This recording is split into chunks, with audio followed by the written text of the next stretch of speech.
Make sure you hand off my letter to Pelania, Fox said to both Ben and Thera as they prepared to leave. And mine as well, Sonia told Thera as she pulled her into a tight hug. The town's going to feel so much emptier with all of you gone at once.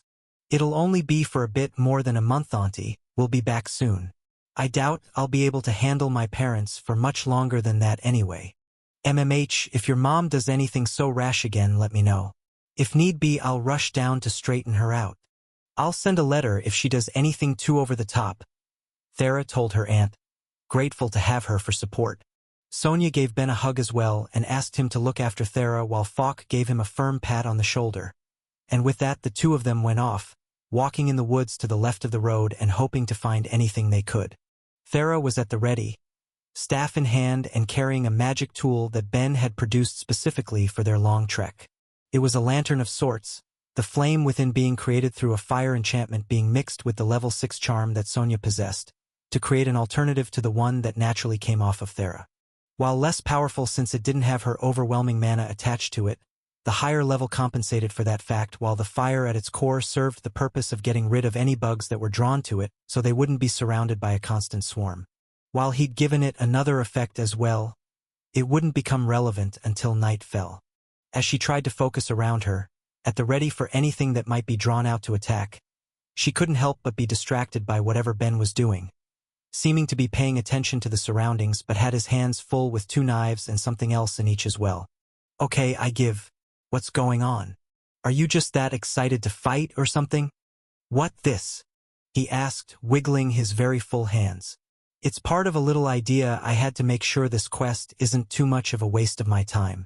I'm just working on making some magic weapons since we're going to be out here for a couple weeks and I didn't want to miss out on the job experience. He got the feeling she only had more questions, so he explained in a bit more detail. Alright, so you know how my current job is magic weapon maker, right? Yeah, I was there when you took it. Cool. So it follows that what gives my job the most experience is creating magic weapons, right? That's what I'd guess from the name. Excellent. Well, if you look to my hands, I've got 2 ordinary sets of both knives and brass knuckles. Well, they aren't actually brass, but whatever.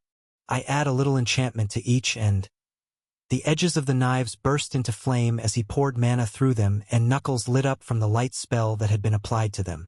Now they're magic weapons. Remove the enchantments that are on them and repeat, and I'm spending the next 2 weeks making magic weapons over and over again. Does that actually work? She asked curiously. The job name makes me think you need to actually make the weapon. I don't doubt that I'm getting less experience this way compared to if I was able to work at the forge, but as long as I keep varying the enchantments as I do and make them as complex as I can, I should be able to get a constant stream of experience. After all, I am turning normal weapons into magic weapons. The 4 at once is just to try and maximize the amount I get, though it's a bit of a trade-off because they'll be made slower than if I focused on just one. I only wish I thought of doing this sooner. There's no reason I couldn't have squeezed a few days off of my last job if I had. She could only shake her head. Well, do you think you could dedicate just one hand to holding that very fancy knife you made before?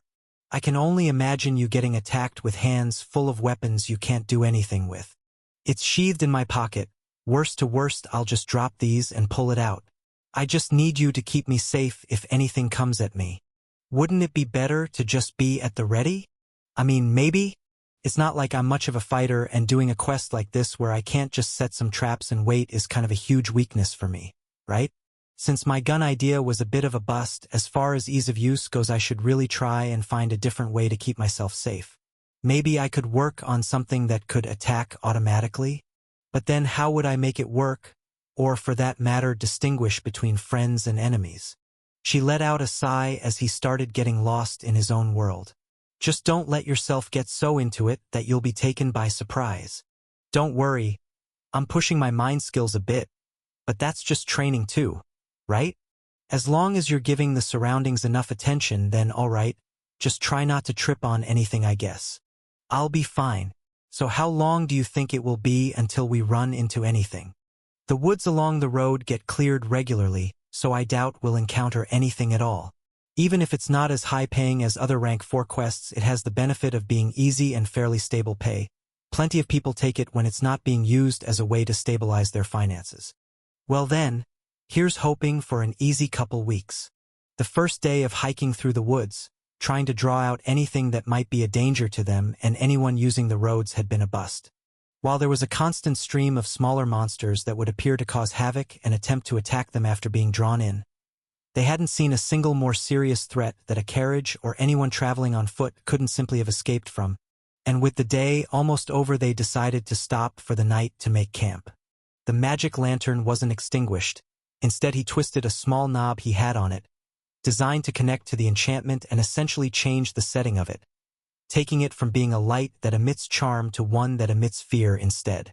While Ben didn't have it as a specialized skill, using it as a level 5 dark spell was more than enough to give the effect he wanted, and more importantly, make it so they could both comfortably get a proper night's sleep without needing to worry about alternating a watch thanks to it, as well as a few other smaller traps he had set up. As they sat down after setting up the tent, Ben dug through his bag and handed her some food. "What would you rather? Dried meat or dried meat?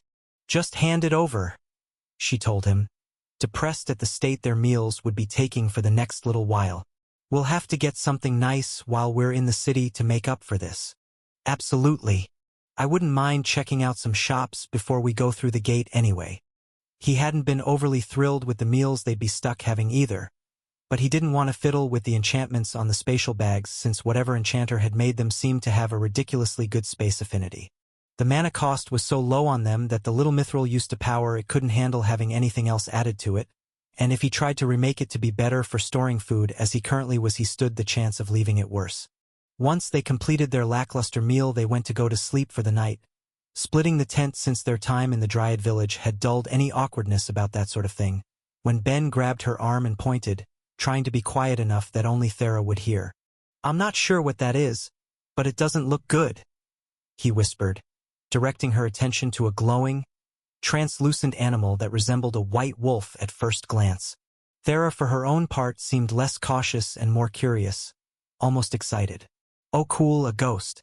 I've never actually seen one in real life before." "Wait, I'm sorry. A ghost?" "Yeah, from an Amarok from the looks of it. This is so neat. It's a shame Uncle isn't here."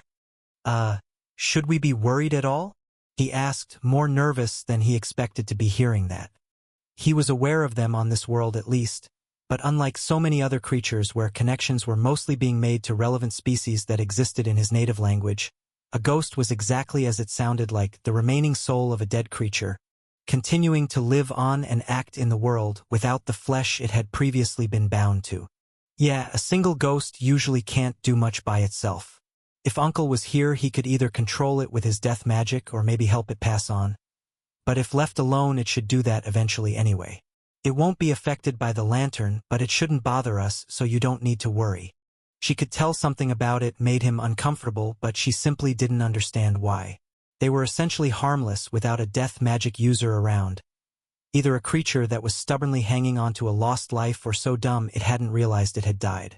Either way, it could be considered unfortunate, but the sheer rarity of spotting a being like that was enough to draw her eye to its ethereal form. They watched it for a little longer before deciding to turn in for the night, giving Ben plenty of time to ponder the strangeness of the world. The days of their small journey passed without much issue. The lantern was doing its job and drawing creatures in as they went, but anything that came their way had been small enough not to pose any real threat to a carriage going through the nearby road, and Thera was able to swiftly deal with them with her earth magic without much issue as they went. It had just been dull, and Ben couldn't help but continue to reflect on what a waste of time it was for him personally to do this. Instead of working to improve his skills or build better tools, he was acting as a tag-along for what was really more Thera's quest than anything. Not that he would want to leave her to walk through the woods by herself for a few weeks. There wasn't a single thing he liked about that prospect. He just wished they'd been given something that could be done a little quicker as they tried to pass the time. At the very least, he had his enchantments to work on, even if he was beginning to have to stretch his creativity a bit to figure out what to put on the items he had. There were only so many things he could do to some knives and brass knuckles that would actually be worthwhile, and if he were to just keep building the same ones over and over again, then he'd get less experience overall. Let's see, I think I've pushed enchantments with the time attribute as much as I can. The only one I haven't combined it with yet would be space, But what would even be the point of that? Unless, could I create the enchantment to collapse space instead of expanding it like I would for a bag? A knife that could draw in flesh to it would cause significantly more damage if it stabbed someone, wouldn't it? Might as well tie in another skill as I do. Maybe sacrilege? Live the ultimate dream of making a god-killing blade? He thought to himself with a chuckle and assumed Myriad must have been busy since the thought didn't draw any comments. He took another moment to figure out what to do with the other 3 weapons in his hands before getting to work, experimenting with what he could do by both blending and weaving his mana as he went, trying to tease out what would be particularly efficient or if he was managing to get any unexpected results as he worked. Though he believed he hadn't gotten too lost in his task, doing his best to be aware of his surroundings as they went, he felt Thera give a strong tug on his arm. Ben, I know you want to get the quest over with, but you need to slow down a little. We can't just rush through it, she slowly told him, breathing slightly harder than he would have expected for the pace he thought he had been going. Huh. Sorry, I guess I didn't notice while I was working. I'll take a little break, he told her, slipping his tools away since he'd been at it for hours by that point anyway, and figured that giving his brain a little rest would help him have an easier time thinking of different enchantment options later on. They continued on, Ben looking to certain points in the woods as they went each time a sound caught his attention. But since neither of them were seeing anything, assumed it must have been the normal sounds of the woods until Thera grabbed him again. Seriously, why are you going so fast today? She wasn't exactly struggling to keep up, but if anything she was the one that typically needed to wait for him. She knew he was looking forward to getting to Analia, but didn't think he would be in such a hurry. What are you talking about? This is how I always dash. Something clicked in his mind and he acted fast, pulling Thera in close to him as he threw his barrier bracelet to the ground, trapping them both in a space he'd originally designed to fit just one. Thera readied her staff, assuming Ben must have seen something to react like that, but with nothing in her field of view. What is it? Did you see something? Maybe nothing, he admitted, though still feeling cautious. As far as I can tell, I'm walking my normal speed, and we both know I'm not faster than you. I'm worried something might have been debuffing us. You did see unusually swift, but we would be able to feel the difference if we received a speed debuff by ourselves. I didn't feel sluggish at all. Maybe you were buffed? Are you sure you didn't feel faster or more energized? No, normal, he told her, going through possibilities in his head before coming to a conclusion he very much did not like. When I spoke before, how did I sound? You seemed a bit slow to me. I guess you seemed a little fast. Wait, you aren't thinking time magic, are you? It's my best guess. My resistance is so much greater than yours that even if we were both hit with it, I might end up faster than you. The barrier had his resistances tied into it on top of the ones he naturally had. They would both be barely affected by it at this point. But if he was right, then this really was a whole other problem. There shouldn't be any creatures in this area with a strong time affinity though, Thera said, sounding troubled, and he completely understood why. Aside from the fact that creatures with time spells could definitely cause a much greater impact to travelers, it would also potentially signify the progression of a change to the forest they were already looking out for because of the stone ape, and a major one at that. For now, why don't we wait here a bit and see if anything feels like coming out? Thera agreed easily enough, and they waited, watching patiently for anything to come out to attack. Ben struggling to reach into his bag to try and grab a tool in case anything came out as Thera tried to deal with the tightness of the situation. Her back pressed against the barrier while her face was stuck in Ben's chest. Might I recommend making this to be slightly larger in the future? She said after a bit, feeling less on guard and more awkward as anything failed to show up. Sorry, it didn't occur to me that we might have to share this. Since nothing has come out yet, there's a decent chance it isn't being affected by the lantern anymore, since it would be reduced by the barrier's resistances. Want me to take it down? I've heard time affinity monsters are typically tricky. Let's give it a little longer just to be on the safe side. Some magic just seemed more intuitive for different creatures to use than others, meaning that if something had one like space or time, a person that ran into them needed to expect more craftiness than they might get from something that used the more physical magics. They waited a little longer, hoping something would come out to put their minds at ease, but as the minutes passed and nothing seemed to move, they were prepared to give up, until they found themselves in a far worse situation than they'd expected to have. They'd expected only a couple targets, But in the blink of an eye, they were suddenly surrounded and Ben could only curse. Time spells couldn't just slow things down after all, but also speed them up, and it seemed the human-sized, ferret-like creatures that surrounded them had taken full advantage of that fact to appear en masse. The only positive was that of the dozen that surrounded them, 3 had managed to injure themselves, not seeing the barrier in front of them and slamming into it head first, but they were completely trapped. Bringing down the barrier would give them an avenue to attack, while leaving it up would keep them safe but trapped. Well, I may have messed up on this judgment call, he tried to joke, though unable to help but feel worried. On the plus side, we have food and water. We can wait them out and hope they go to search for some easier prey. We can't just do that, she told him with a shake of her head. The whole reason we're out here is to deal with any dangers that might affect travelers. Then what are you thinking? Hit them from behind when they start to leave. Lowering the barrier when they can raise their speed and lower ours sounds a bit too risky, she said with a bit of hesitation before continuing. I have a pretty bad idea. Think you can trust me? Of course. Great, I'd say you should hold on. But I guess there isn't really anything to do that on. This will probably be fine, she told him, lowering his confidence somewhat as she drove her staff into the ground and activated her spell. While she'd struggled to create it through the barrier that didn't apply to the area within, running her mana through the ground around them and raising both them and the barrier up into the air, bringing a few meters of earth with it. Before the creatures surrounding them could react, she treated that giant lump of earth like she would any other earth bullet, directing her mana to smash into them each with a ferocious speed until the smarter of the beasts collected their wits and began to run, their speed enhanced with their magic, though meaningless compared to the sheer amount of mana Thera had at her disposal. Mana, but still no control. I think I'm going to be sick, Ben croaked out as the shaking and twisting of the boulder they were attached to kept throwing them both into one another as well as the barrier itself, with Thera doing her best to keep them in a mostly upright position but the stability getting worse with every tree they plowed through to reach their targets. Just a couple more and then we're done, she told him with gritted teeth, feeling the effects herself. With one last burst of speed, she threw them at the last 2 as they raced off, turning both creatures into a pink paste as Thera brought them to a rapid stop with it done. Too rapid. While she could control the momentum of the rock they were attacked to, the speed their bodies had picked up wasn't lost. Ben was able to get his hand behind her head to keep her from smashing it into the barrier, but it didn't protect her from his own momentum carrying him forward, smashing against her and hitting his face against the barrier himself with a loud thud. The wind was knocked out of her, but when she got her voice back she checked on Ben.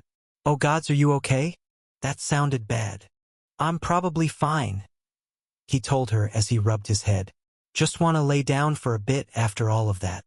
She set the boulder down, in a hurry to get out of the barrier so she could start healing him. But the moment the spell was cancelled the rock rolled, leaving them at the terrible angle of almost 45 degrees, head down.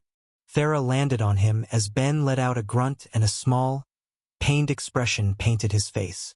Well, I guess I need a bit more practice if I'm ever doing that sort of thing again, she said awkwardly, gently taking his face in her hands to start applying her healing magic to him.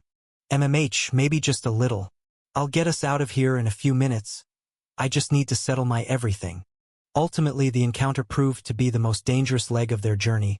Thera was able to handle any of the smaller threats that came their way for the rest of it, and with the city only a few hours away they let themselves relax a bit. See, it wasn't so bad, was it? She asked him, feeling pretty good about how the entire thing had gone herself. Except for one bit that ended up a bit more dangerous than expected, they'd managed without any real issues and were close to being able to give their report, planning to place special emphasis on what Ben had taken to calling time ferrets as a dangerous new creature in the woods. If they were lucky then they'd killed the entire group that had migrated to the area, but they couldn't risk that not being the case, and it was likely the towns along the road would need to be vigilant for more significant changes for the next while. I stand by that. There were better things we could have done with the time, but it did give me a good idea, so maybe it was worth it. Oh, she asked, curiosity clear in her voice as Ben laughed it off. I'll need your help with it when we get to Analia, as complicated as I feel about the idea seeing as how it makes a bunch of my other work pointless, but it could work out well in the long run. She was going to try and twist his arm a bit to get the explanation from him instead of leaving him to play coy as he tended to about any idea he wasn't sure he could make work. But they both immediately suffered from their careless attitude. No matter how close they were to the city, they were still in the woods, and Thera still held the charm lantern in her hands. While the tool's effects would draw creatures in, it didn't draw them from a flat plane, instead drawing them from all directions, and in the same way Ben had previously been attacked by the stone ape in the trees, Thera found a creature on her. Smaller than the ape but significantly more dangerous, a pixie dragon, a creature with glittering rainbow scales about the size of an owl and deeply in the fire affinity was digging its claws in the exposed skin of her hand as she struggled to suppress a cry from the pain as she felt her flesh cooking, not wanting to risk being too close to a creature that she knew could wreak incredible havoc with the flames it could breathe if it felt inclined. Ben was quick to react, knowing that since the creature was touching Thera's only exposed flesh, it wouldn't be letting go anytime soon, and activated the enchantment on the knife he'd worked so hard to create, having taken to carrying it after and only using one hand for his enchantments after their previous big attack. Moving as fast as he could, he used the enchantment on it, letting the mana battery power it from that point on, and using every bit of his strength he swiped at the creature's long thin neck, managing to sever its head from the rest of it. He was careful to grab the body before it could fall. The claws were still gouged into Thera's skin, and he didn't want the weight of the body doing any more damage than it already was as she tried to hold in a grunt of pain. "Give me a minute," he told her as he carefully unhooked each claw from her flesh. He didn't bother asking if she was okay. Having received a similar wound in the past was enough to know that it sucked and instead focused on getting her free. Well, I was probably due with how much you get injured." She tried to joke to ignore the pain. She'd been injured occasionally in the past when she'd hunt alone and her staff would break, but it hadn't happened since she'd started with Ben, and this was one of the more unpleasant ones she'd ever received. "Are you able to heal your own wound?" he asked after getting her free. It was far deeper than he liked to see, both blistered and bleeding, but at the very least wouldn't prove to be too bad with the city nearby. "My life resistance is really low, and even if you make me an amulet, I'm not sure how that would work when I'm using it on myself. I should probably wait till we get to town instead of risking making myself sick with my own magic." "All right, well, give me a second," he told her as he reached into one of the bags and pulled out the first aid kit he'd taken to carrying and grabbed a lifeblood potion he'd previously made. Directing mana through his life magic ring, he did his best to flood it with the mana to enhance the potion's effects before pouring it on her injury and wrapping the entire thing with a bandage. "That should do until we get to the city, but we'll need to see a healer before going to the guild. I packed a resistance amulet, so there shouldn't be any issue with that at least." Luckily, that was their last real attack by the time they got to the city. After spending some time to get Thera properly treated and reporting the results of their quest, their cards being examined by the guild to confirm their kills and money being handed over, they had both successfully become rank 4 adventurers. Thera was happily looking and the mark to indicate it on her card as she let Ben drag her through the town once again, treating it in much the same way he did the last time they'd been there, though with far more disappointment after a while. "Why does everything I see here look so meh?" he complained. He'd made sure to go to not only the shops he'd missed last time but the ones he'd previously been impressed by as well, only to be left disappointed. It was like every shop had experienced a significant drop in quality. He was positive he could make everything he'd been seeing easily. "Isn't the issue just that you've gotten so much better?" Thera pointed out. "You've gone up like 4 levels since you were last here." Yeah, maybe, but I'm still only a level 7 craftsman. I should be able to see at least a few things better than what I can make." "Well, first, you're a level 7 blessed craftsman. There's a huge difference comparing that to a typical level 7 craftsman, even if I don't have the eye to see it myself. Second, and more importantly, I'm pretty positive I've told you before that most people don't get their skills past the 5th level. It's actually bizarre that you're still apprenticed to my uncle considering how high you are. With the money and skill you have, you could set up shop pretty much anywhere at this point and earn an excellent living. I'm not going to do anything like that until I've squeezed every last bit of knowledge and skill from Falk I can, so it will be a while before I even consider that. It's so plain that his stuff is leagues above what I'm seeing here. You gotta give it to me straight, Thera. Falk has some awakened skills, doesn't he?" The question seemed to have genuinely caught her off guard. He doesn't share his skills, so I'm not sure. But is his stuff really so good that you'd think that? Maybe his items just seem that much better because he's a dedicated blacksmith. No offense, but it's common knowledge that a more specialized skill creates better results than a general one like your crafting. None taken. I guess that could maybe be the case, but he has to be at least in the 9th level for both his smithing and enchanting, and it's hard to believe he's not above it from what I've seen. As annoying as it was to not be able to get an answer on something he found himself so curious on, he made a promise to himself that he would make his teacher open up on that eventually, no matter how hard he had to work for it. Pelania had informed her allied nations of the coming return of the creator of the resistance braces, giving them a chance to send over anyone whose magic was too powerful to be covered by any of their nation's own enchanters, and as they all prepared for his arrival, figuring out who to send and crafting plans to draw them closer to their side, word got out. It was nothing to be too surprised about, while his privacy was to be respected as a condition of his patent. Other nations beyond those born with a passive magic were taking notice, as many of the races who'd been forced to hide themselves away from the rest of the world until that point had been coming out, interacting with the wider world more and more as time went on. It was bound to draw attention as they did, with rumors spreading just as far.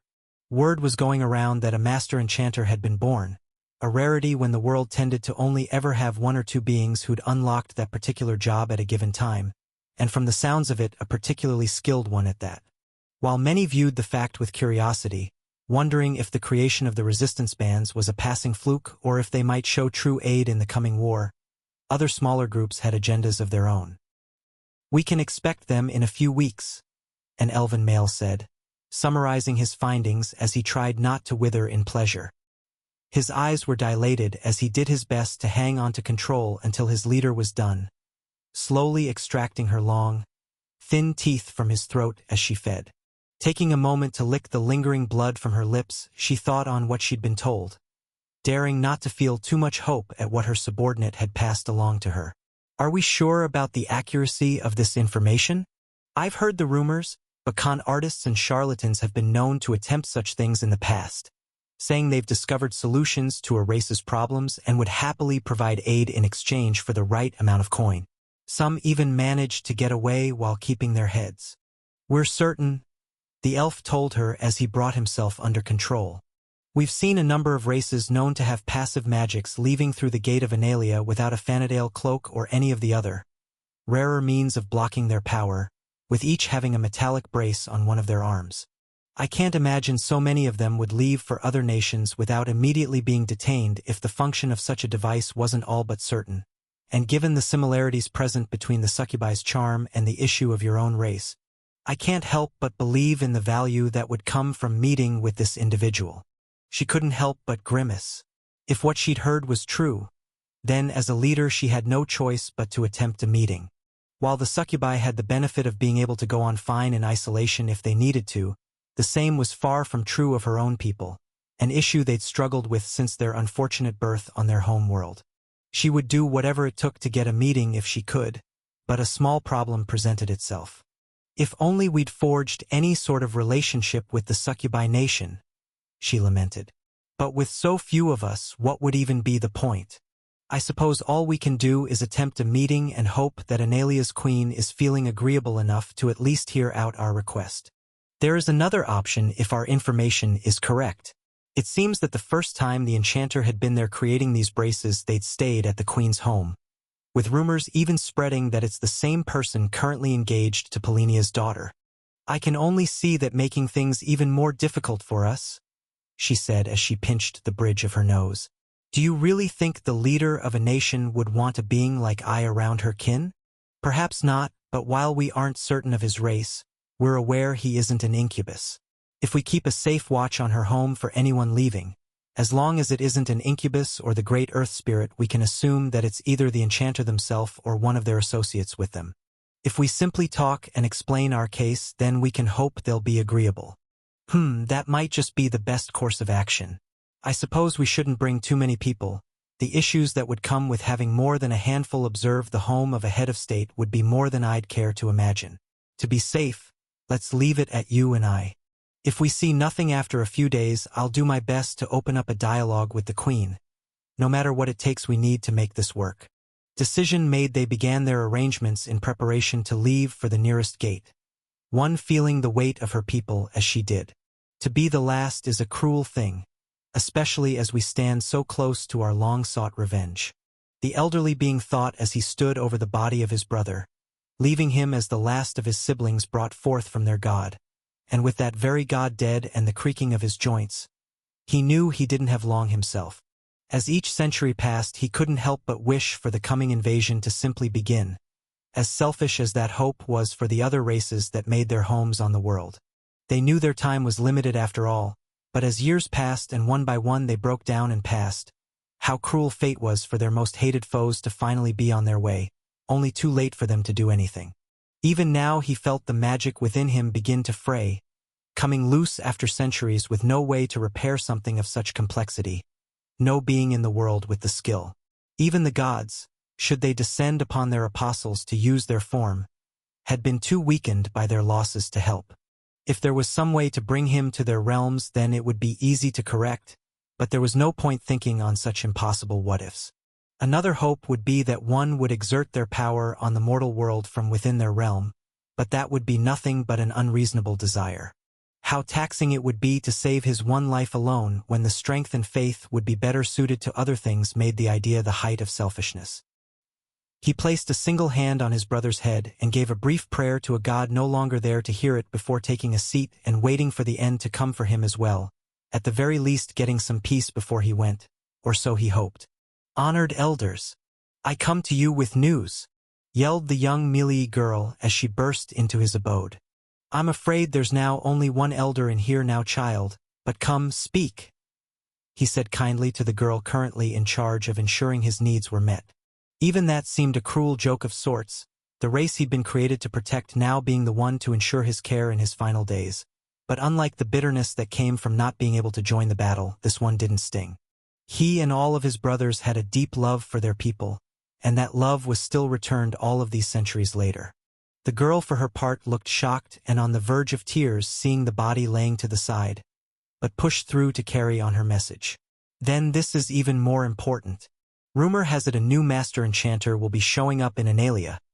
We have to get you there immediately and beg their aid. Child, how many enchanters and divine representatives have I seen since the others began breaking down? Seeing one more at the end of my life to be told there's nothing they could do is hardly a way to spend my final days. But this one might be different," she told him, all but begging him to agree. Supposedly this one even solved the issue of passive magics so many races face. Surely an enchanter that great could do something for you. He could see the same look in the young girl's eyes he saw in every member of her race as he and the others began breaking down so long ago. A determination that he might live he wasn't even sure he still possessed himself, and it was enough to make his choice. "Very well, I suppose one last venture into this world would be nice. Even if it doesn't work out, I'll leave for the nearest gate shortly." "Wonderful. I'll inform the others of where we're going immediately." "Not we," he gently told her.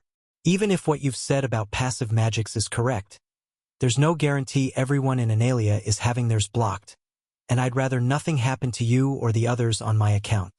But if anything happens to you, we'll never know." Getting up, he gave her a small smile before reaching out and ruffling her hair. "If I don't come back, then you'll know what happened. The time draws near either way, but you're right. If my end is near, then it's better to go trying to push it off than meekly accepting it." Going through the gate, they arrived in Analia a few hours earlier than the last time, the immediate change in time zones still managing to be disorientating. But Ben did his best to ignore it in favor of doing the same thing he'd done before, dragging Thera to every blacksmith and enchanter's shop he could get to before they started closing for the night. It wasn't like Thera's parents had been expecting them at a certain time. They'd given them a small range of days they might arrive at in consideration for their quest, and Ben didn't want to waste a moment when he expected he'd be quite busy when the time came for him to begin on anyone who'd come to have a brace made. Unfortunately for him, he felt just as unimpressed by the various wares he'd managed to see in this city as well. He knew he wasn't visiting every shop, and without being at the 9th level he couldn't be certain of an object's rating. But he was confident he wasn't misjudging anything. Everything here was within his skill level. That wasn't to say he hadn't seen anything that would be tough to make, but he was certain he could manage to reproduce most items. Feeling dejected, Thera gave him a small pat on the back to try and cheer him up. "Come on. I'm sure we can find a shop in town that will impress you sometime this week. Besides, isn't it a little nice to see you're good at your job? MMH, I guess. I just know I still have so much to learn. It would be nice to see more examples beyond what Fox made to give me an idea on how I might improve. Well, when we see my parents we can ask my mom about seeing any of our nation's artifacts. Since she seems to like you, I'm sure she'll agree easily enough." "Artifacts?" he asked, perking up at the tantalizing word. "It just means anything ultra-rare or higher. Nations tend to hoard a few when they can. I'm not really sure what we have here, but there should be a few." His spirits immediately lifted at the thought. "Okay, yes, absolutely. I'm going to need to give your mom the full son-in-law experience to butter her up." Thera couldn't help but groan at the prospect. Ben had been so good recently at ignoring it that she could almost forget that as far as her nation was concerned they were engaged. She could only hope that her parents hadn't decided to do anything to make it worse while they were there. When they got to Thera's home, one of the staff informed them that Pelenia had requested she stop wearing her cloak upon arriving to be able to properly see her daughter's face. And while it left her a little suspicious of her mother, she agreed easily enough. Everyone that worked there had an amulet in preparation for her arrival, so there was no harm done as they made their way to the main hall and opened the door to where her family supposedly waited. Upon entering, instead of seeing the throne they were greeted with the first time they'd come, they instead found the hall draped in purple and green banners. Empty seats all around them, bar the ones her parents were in, and an altar in the middle of the room with a powerful flame burning on top of it. He turned to Thera, meaning to ask what all of it was about, but her face was a stronger shade of gold than he'd ever seen on her before, and was willing to make an educated guess from that as she grabbed her staff and ripped out the stone flooring with a spell before bringing chaos to the room. Her mother only chuckled in her seat as Abris kept them both safe, and by the time Thera had managed to work out enough stress and stopped, he used his powerful magic to change the room back to the state it had been in when Ben had first arrived in the country, with the exception of some thoroughly destroyed banners. "A wedding ceremony? Seriously?" she asked her parents coldly. "We only just got here." "Oh, come now, Thera. I was just having a bit of fun," her mother told her as she walked up to give her daughter a hug, getting nothing in return. "I'd believe that a bit more if you didn't have the authority to carry it out. Why do you have to show me what a mistake it is to come home every time? All right, maybe I was hoping you'd just go with the mood. I even prepared such nice wedding gifts too. I'm sure Ben especially wouldn't mind some more magic materials." Hearing that, Ben turned to her, thinking that maybe it wouldn't be so bad for her to put up with him for a few short decades of the very long life she would lead. But she could tell what was going through his mind and shot him a look that made him hold his tongue. "Anyway," she said, knowing there was no point in continuing on, "I've got some letters for you from Auntie and Uncle." She handed them over and Pelenia started giving them a skim through as Abris gave Ben a hug and his daughter a warm smile, seeing that she still wouldn't be in the mood for more. "I see your earth magic has improved quite a bit, sweetheart, and you've gotten quite a fine quality staff too." He leaned in to give it a better look, rubbing his golden beard as he did before turning to Ben. "So not only did you actually use her hair, but some rather expensive materials as well? I honestly thought you'd have saved them for some other things. Making Thera a staff has been one of my 2 big projects, so I was more than willing to put my all into it. Besides, you gave those to us. I figured using them for your daughter was probably one of the best uses I could put it towards." "Good man. And on that note, how would your other project be coming along?"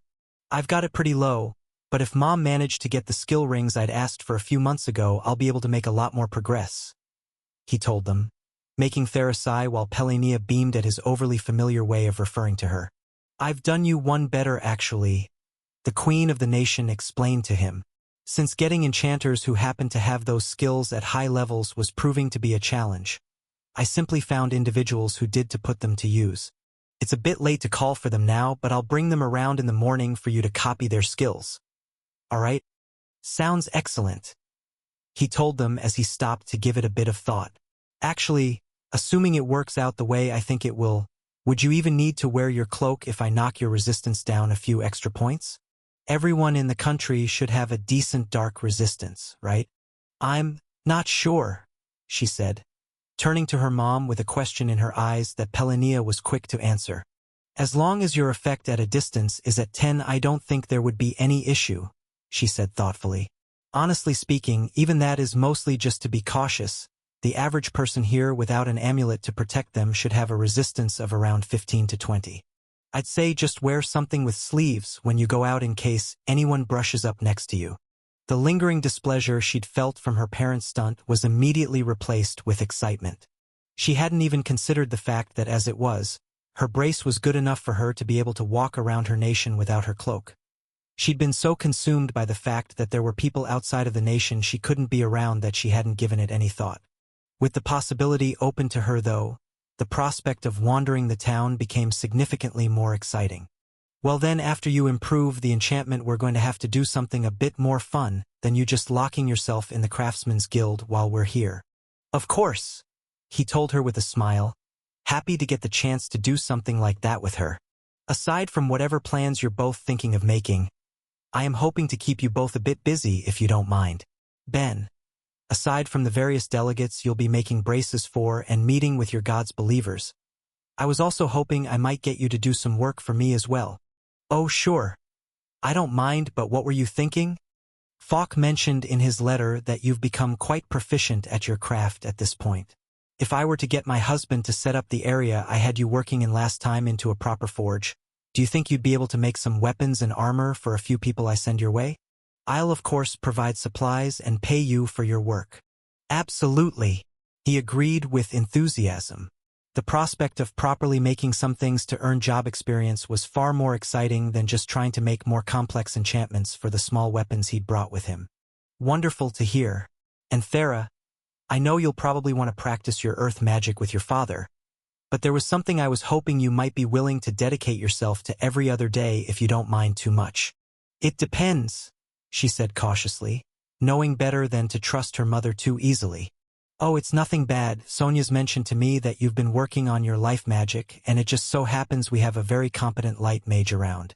I know it's not the same, but I thought they might be able to give you some guidance on the similar points between the two magics if you help them every now and then. Sure, I guess if that's all then it will be fine. Excellent. And if I'm not mistaken, they should just about be here. What? But before she got an answer, the doors to the hall opened with two new figures coming inside. A male that seemed to be a satyr, with goat-like legs and an impressive pair of horns, but more importantly the woman beside him, a mass of dull purple light in the form of a succubus that Ben was positive had to be the Great Light Spirit, and if the bulge in her stomach was any indication, she was undeniably pregnant. His mind flashed to the conversation he'd seen in Thera's memory during the trial of Analia, and he turned to his friend to see how she was reacting. Though the Great Light Spirit wasn't among the ones gathered at that time when they'd planned to try and give rise to a more successful spirit hybrid than Thera had been, what they were seeing couldn't be ignored, and he could see it in her eyes. Hurt and betrayal she hadn't expected to experience so soon upon returning home. It's so good to see you, Thera. It's been so long, the spirit greeted as Thera ran out without a word, leaving everyone else stunned by the abrupt reaction. I'm going to go check on her, Ben awkwardly told them as he rushed after her, only to be stopped in the hallway as he ran by Abris and Pelania. Before that, can you tell us what that was about? Pelania said as she grabbed his arm with more strength than she meant to exert. She might need a few moments alone to pull herself together, and I'd rather understand the issue sooner than later. Sure. Just to be clear, the light spirit is pregnant, right? Lux is with child, Abris confirmed. Was that the issue? I would have thought Thera would be excited to have a cousin on the way, not to mention the fact that she wouldn't be the only half-spirit anymore. Is it a jealousy issue? Oh God, they definitely don't know, do they? It made sense they wouldn't. He doubted they would have arranged such an immediately awkward meeting like that if they had. But he still needed to be sure. Definitely not. Sorry. Do you guys not know what the other spirits have been doing for the last decade? The question brought a surprised look to Pelinia's face as Abris took on one of rage. By the gods, what have they done now? He asked, anger painting his voice. Well, I only know this because of the trial, but for the last decade and some the life, death, air, and fire spirits have been trying to produce a more powerful half-spirit than Thera. She overheard them talking about it when she was a kid. He went on to explain more while wanting to get out of there, partly to make sure Thera was okay, and partly because he was pretty sure Abris was ready to do something drastic. I'm going to kill them, he all but growled. Give me a moment. I'll confirm if Lux is involved with any of this nonsense. You won't, Pelania told him sternly. I'll talk to her. You can't act the way I know you will with her while she's pregnant. Whatever guilt the spirit might have, Pelania wouldn't allow her husband to do anything rash with the child coming so soon, though she continued with a passing afterthought. Of course, you're free to kill the others he mentioned by name. Thank you for letting us know, Ben. We'll sort this out, so please make sure Thera's doing okay. On it, he told them as he ran off, not wanting to see whatever chaos was going to unfold. When he got to her room, he gave a light knock on her door, which was promptly ignored, though it didn't stop him as he tried the handle and felt it give. I'm coming in, he told her, finding her lying in her bed. She briefly looked at him before going back to laying down. On the positive side, at least it didn't seem like she'd been crying at all, but he could tell she wasn't feeling great. Deciding to wait for her to speak, he walked over and laid down next to her, feeling patient for her to open up. You know, it will only be more of a nightmare being here if my mother walks in and sees you in bed next to me. I'm sure it will be fine this time at least. Your parents were pretty concerned. I guess my exit was a bit much. I was just a little overwhelmed. Want to talk about it? UHG, I don't know, she said as she rubbed her eyes before turning over to face him. I thought Auntie Lux actually considered me family like Funa. The fact that she might be having a child to create a powerful half-spirit, I guess it just hurts a bit. At least Vividus and the others were obvious enough about how they really feel, but I liked getting to see Lux whenever she'd come by. Well, your mom is going to talk to her, and it sounds like your dad may possibly attempt to murder the other great spirits. I didn't realize they didn't know what happened when you were younger, so I kind of revealed it to them. MMH, it's fine. I don't even know why I kept it hidden. I guess it felt embarrassing at the time with the way I felt like a failure and mom wanting me to be a dancer, but it doesn't matter now. Still, family really does have a special way of making you feel bad. Anything I can do to help you feel a bit better? Maybe just stay around for a bit? I could use the company. Of course. You don't seem to have much luck in this nation, Myriad said as Ben entered his realm. I'm pretty sure it's more Thera who doesn't have much luck with it. Still, it might just be a misunderstanding, so fingers crossed. Right? It's good to be positive, I suppose. For example, I'm feeling pretty positive about you meeting my other believers. Some of my ones outside the nation are coming as well when their nations got the message you'd be coming to be making more braces. Feeling ready to act as an apostle. It won't be too hard, so I'm sure it will be fine. Actually, do you think you could contact your others and I'll aim to meet them all at once? I'll ask Pelania if she can set a day and some space aside for me to get them all out of the way. Sure, there shouldn't be any issue with that. It's a bit of a shame you didn't take Holy Craftsman. You might have been able to get a bit of experience out of it. Maybe if you get a few more believers or if I'm feeling like I've hit a wall with Connect. But for now, it isn't a priority. Thera woke up far earlier than she usually would. The emotions from the previous day leaving her with a poor sleep as she cracked open her eyes and found herself surprisingly close to Ben's face. It took a moment, but she remembered asking him to stay. She just hadn't expected to wake up next to him, nor to have ended up using him as a pillow midway through the night. Actually, haven't I been in this same spot before? She thought to herself, thinking back to the Dryad village before a horrifying possibility sprang to her mind. Wait, of all the times we've had to sleep in close quarters recently, isn't this the only time I've woken up first? Don't tell me this happens often? Ben had never mentioned anything like that, but she didn't think he would if that really was what was happening, and felt her face grow warm as she tried to gently pull herself away without waking him. The embarrassing potential managed to cover some of the hurt she'd felt yesterday, but she wasn't exactly sure if she liked the trade-off and promptly decided to pretend nothing had happened. They were hunting partners, which meant they'd find themselves in tight quarters occasionally. She would just tell herself it probably wasn't a common occurrence and leave it at that. Even awake, though, she wasn't sure she was ready to face the day. She knew things were going to be uncomfortable when she left and actually started interacting with her family. She just didn't know how she was going to handle it. So instead she put it off, grabbing a book from a shelf and reading for a little while until she heard her door open. Her mother walked in and she cursed herself for not locking it the night before as Pelenia cast a look to the still sleeping Ben before seeing her daughter's blushing face. Mercifully, though, she didn't make any comments. Instead quietly asked Thera to join her and left the room, expecting her to follow. She did as she was asked, knowing in her heart that even if it didn't get any immediate comments, she was going to regret being seen like that for the rest of her visit. As they made their way down to the dining room and took a seat, a light breakfast already waiting for the two of them to enjoy. As they sat, Thera decided to get things out of the way. "I'm sorry I acted like that yesterday. I was just a little surprised, I guess." "You have nothing to apologize for. I wish I'd known about what happened with the others, though. Me and your father would have tried to announce things a little differently." "Well, what's done is done," she told her mom with a shrug as she started nibbling at the food in front of her, though her mother seemed to disagree. "I wouldn't quite say so. Your father is going to be gone for a few days as he deals with the spirits who seem to be attempting that sort of thing. As for Lux, well, I spent a long time talking with her last night. Aside from the fact that she's also feeling ready to kill the others, she swears she didn't know. I was hoping you'd still be willing to work with her for a bit and talk things out." I guess that would be fine," she said, already prepared to die from how awkward it would be if it was the truth. Considering that she only got along with half of the great spirits, she should have given her aunt more trust before reacting like that, so now she needed to try and make things right. "Excellent, in that case she's waiting for you at the hospital. I know she really wants to talk to you as well, so you should hurry over after eating." I need to wait for Ben to make a life resistance amulet, though.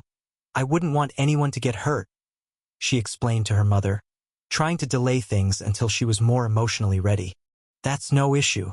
Sonia explained how you'd been doing things in Stonewall, but when I passed that along to Lux, she was sure she'd be able to compensate for any issues you might have so long as we have a dark resistance one on hand." "Great," she thought as she looked to her plate, almost empty, and let out a sigh. It seemed like she wouldn't be putting things off. She got to the main hospital of Analia and immediately felt overwhelmed. Unlike the clinic where there'd be maybe a dozen people at most waiting to be treated at a given time, the hospital was packed with people, healers and patients alike, constantly moving around and being treated as they were. She'd never gone there herself, instead always receiving any treatments she needed from her mother while she lived in the nation, with a typical healer not being trusted enough to maintain their minds while working on her, so she'd never known the scale that an average person had to deal with. Taking a breath as she went, she tried to relax as she went up to the closest person who seemed to work there and be free at the moment, asking them for directions to her aunt. It wasn't hard to get them. It seemed word had spread fast about such a powerful person being present, as well as the fact that she was waiting on the Queen's daughter. And once the employee realized just who she was, quickly showed her the way. Working in the children's wing, she was focused on healing one child at a time, while also preparing illusions as she did to entertain the kids as they waited for their turn to be healed. Thera couldn't help but find it a little strange, knowing that with the power her aunt wielded, she should have been able to treat everyone present in the room almost instantaneously, but ignored that as she went inside, giving a small wave as Lux noticed her. "All right, children. I'll be back in just a few minutes, so behave until then, and I'll make sure to show you some more interesting scenes." As a round of okays and yes filled the air, she left the room, taking Thera with her. She immediately went to bow her head and apologize for how she'd acted, but before she could, she was pulled into a hug. "Thera, I'm so sorry. I had no idea the others had been doing something so stupid." "What? No. Auntie Lux, I should have talked to you instead of just running off like that. I'm the one that's sorry." Her aunt smiled down at her as she shifted the colors of her radiating light to give her a more distinct face. "I'm just glad we were able to resolve this quickly. Now, why don't we talk while we practice your magic? Come on." They went back into the room as Lux brought them to the next child and Thera placed the amulet on them to be safe. Even though there was a good chance they would be fine without it since they were succubus children and her charm was being suppressed by the band, it never hurt to be cautious. Lux was easily able to determine their conditions as she looked to them and told Thera what needed to be done as she prepared another illusion to keep them all entertained. It was like that Thera got to work using her life magic, having to try to use more complex spells than she'd usually need when just treating an injury, while her aunt placed a hand on the child's back, ensuring Thera's mana didn't cause any harm. I really am grateful to have your help, Thera. Unfortunately, I can't access my full strength at the moment, so the extra hands are a blessing. Is something wrong? Unlike a regular spirit who'd have a slower mana recovery rate and might have their ability to regenerate mana impaired by different events, a great spirit should have none of those issues. They had enough mana and regeneration that her father had completely altered the world's economy by materializing large quantities of magic materials each day. The thought that anything could weaken her aunt was beyond worrying. In the face of her concerns, though, Lux just gave a small laugh. It seems that keeping a body that isn't meant for such things as reproduction bearing a child is more mana-intense than I'd ever expected. I'll be better in a couple weeks once it's born. You're due so soon? I can't believe my parents didn't say anything sooner. They only found out a few weeks ago themselves.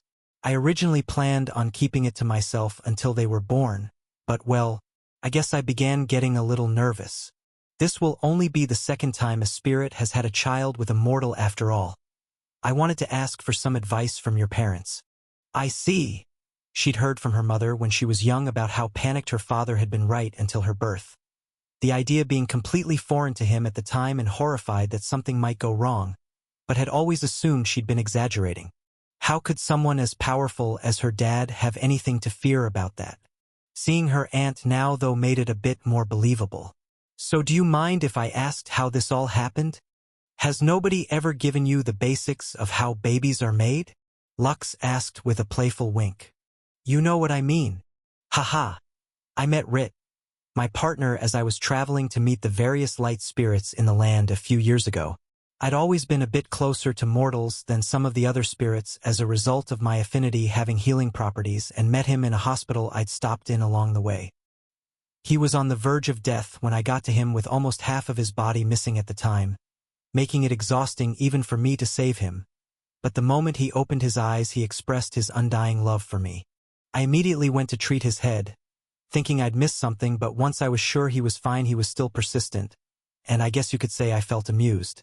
I didn't give in to his advances, but I decided to let him travel with me for a while. From there, what can I say? We grew closer, and before I knew it, we had a child on the way. She said as she smiled, gently rubbing her stomach while Thera was stuck on the beginning of her story. I'm sorry. Half of his body was missing? That? Well, an armored dragon was attacking a town, and like a fool, he went to face it alone. I guess he was attempting to awaken his unarmed combat skill, so he could rank up as an adventurer, but almost died fighting the thing. Honesty, he's such a handful, she said with a shake of her head as Thera was left to process the fact that her aunt's lover had decided to fight a dragon with his bare hands. What does that even mean?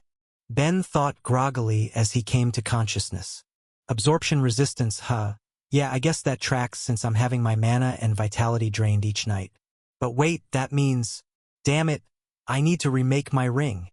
He was getting such good results from wearing it that even if it made getting to sleep a little hard, sometimes he wouldn't give it up, despite the fact that he probably needed to remake it soon anyway since both of his regeneration rates had increased.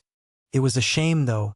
He thought he could have put it off a bit longer, but it looked like that was no longer an option. I don't have any magic materials with me. Maybe I could talk Abris into making some more bujal for it at least. Let's see.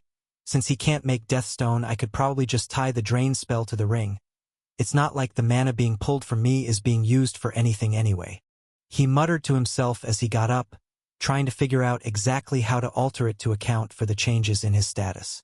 Since Thera seemed to have left already, he went to find the Great Spirit, only to run into Pelania instead. Oh hey, is Abris around? What, not Dad? She asked with a smile as he shrugged in return. Thera doesn't seem to like that too much, so I figured I'd hold off a little until things calmed down. Well, we sorted things out with Lux, so that shouldn't be a worry anymore. As for my husband, he'll be gone for a day or two as he has words with the other spirits. In the meantime, come along with me. I have a few people waiting for you. He did as she asked and followed her to a waiting room housing for individuals, 2 incubi, a fishman dressed in what seemed like a reverse wetsuit to let him walk on land, and one that Ben couldn't be certain of their race, only being able to see that they resembled a bear with unusually human-like hands. The Queen pointed them out one by one, listing skills as they did. Armor Enhancement Level 6, Shield Enhancement Level 6, Defense Enhancement Level 5, and finally Dark Resistance Enhancement Level 1. Dark Resistance Enhancement? He asked as he looked to the bear person with curiosity.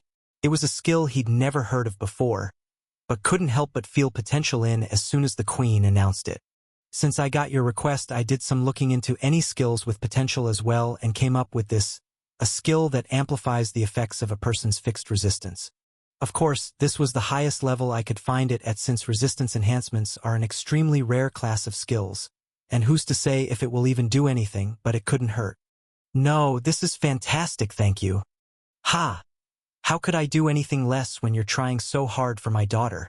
I've got the books you'd requested as well, so feel free to give them a look through when you're done. I had left them in the room you're supposed to be using, but if you want them moved to Thera's. My own room will be fine, thanks. A boring answer, but all right.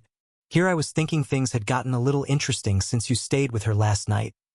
Pelonia complained, sounding disappointed. Anyway, the various officials who are looking to get resistance amulets made will be arriving tomorrow in the morning, and I've arranged the afternoon for you to focus on crafting armor and weapons for them. So feel free to use the rest of today however you wish when you're done here. Sounds good. Do you think you could have a day cleared in a week or so for me to meet up with Myriad's believers in the nation as well? That should be no problem. I'm sure it would be useful to get them to talk to you about any further discoveries you've made for the bands as well. Awesome, thanks.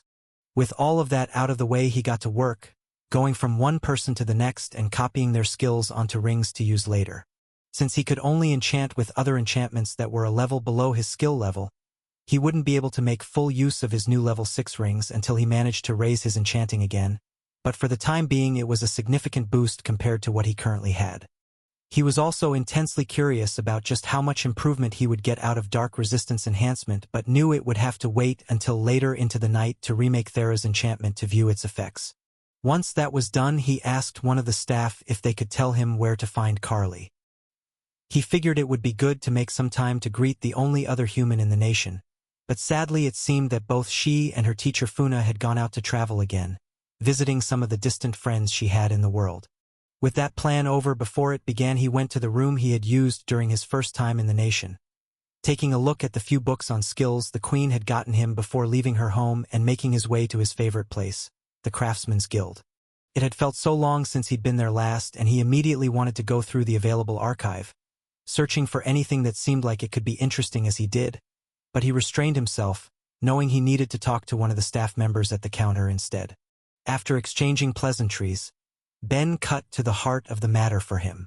I don't suppose I'm able to buy copies of the books you have here, am I? In general, yes, that's possible. For some of the more popular books, we have copies on hand that can be purchased immediately, but for others we may need up to a week to have copies made. If you let me know which ones you're looking to get, I can find out if we have them on hand and give you a price. Awesome. I'll need to figure out which ones I'm looking to get, but I'll be back. He still had the list he'd made from his first time in the nation, when he'd only planned on reading them a bit more deeply, but with how much wealth he'd managed to accumulate, there was no reason he couldn't take them home with him. The only thing was going through the shelves again now that his skills and knowledge had increased so much, making sure there was nothing he'd either overvalued or missed the first time. It took a few long hours of flipping through books, stopping occasionally if anything caught his eye, but he was finally able to return to the counter, list in hand. The friendly smile of the staff member briefly slipped, but they brought it back as they asked for confirmation. Just to be sure, you're looking for copies of almost 200 books? I am. All right, I apologize, but the length of time it will take will have to be extended past what I'd initially said. We'll need about 2 weeks for a purchase of this size, as well as the pay up front. They brought up the amount owed and Ben happily transferred the funds, looking forward to being able to have more resources to flip through while back home, the number of which would only grow as he asked a final question. I don't suppose you could point me towards any places that I might be able to buy some books on both magic and other skills as well? Maybe jobs too. All of that should be available at the Mages Guild. It's just down the street on the right, you shouldn't miss it. Wonderful, thanks. With that, his next destination was determined. He didn't know what he'd been expecting, but it hadn't been this. When he'd managed to find the guild in question, he'd been immediately impressed by the size, but had assumed the actual amount of books available would have been smaller than that of the Craftsman Guild given how broad the information that could be found there was. He couldn't have been more wrong. 3 floors and a basement were almost entirely devoted to books, making this the largest library he'd seen in this world or his last. Not only that, but while he'd been asking the same questions about buying copies of the books he'd asked at the Craftsman's Guild, he'd been informed that there was a selection of restricted books as well, containing forbidden information that only a select few were allowed access to. He immediately wanted to see if revealing himself as the Queen's future son-in-law was enough to get him said access before he decided better of it.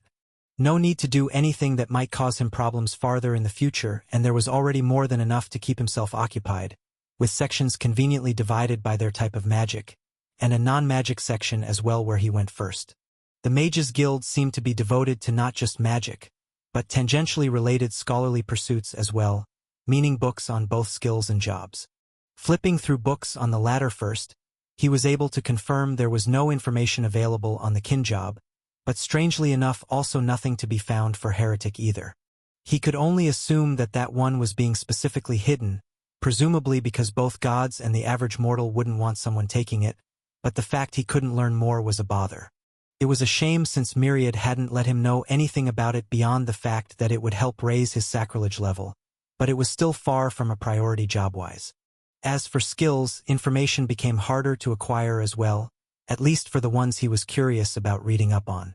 Once again, there was no information for sacrilege, presumably for the same reason there was nothing for heretic, but both complex mind and absorption resistance were only in books that covered rare skills, meaning there was little information on them aside from the obvious. At least for the newer of the two, it looked like he was able to get something beyond what the name implied. It seemed that each level of it would make it 5% harder for his mana or vitality to be drained, meaning he could just do a little math to figure out how to remake his ring instead of needing to worry about trial and error. Once that bit of curiosity was out of the way, he moved on to magics. While his god was doing his best to educate him on the way his people approached the subject, and he was able to learn the more standard approach from the people in his life and the few books in the Adventurers Guild archives, he still felt he was lacking on the subject and was eager to fill that knowledge the best he could.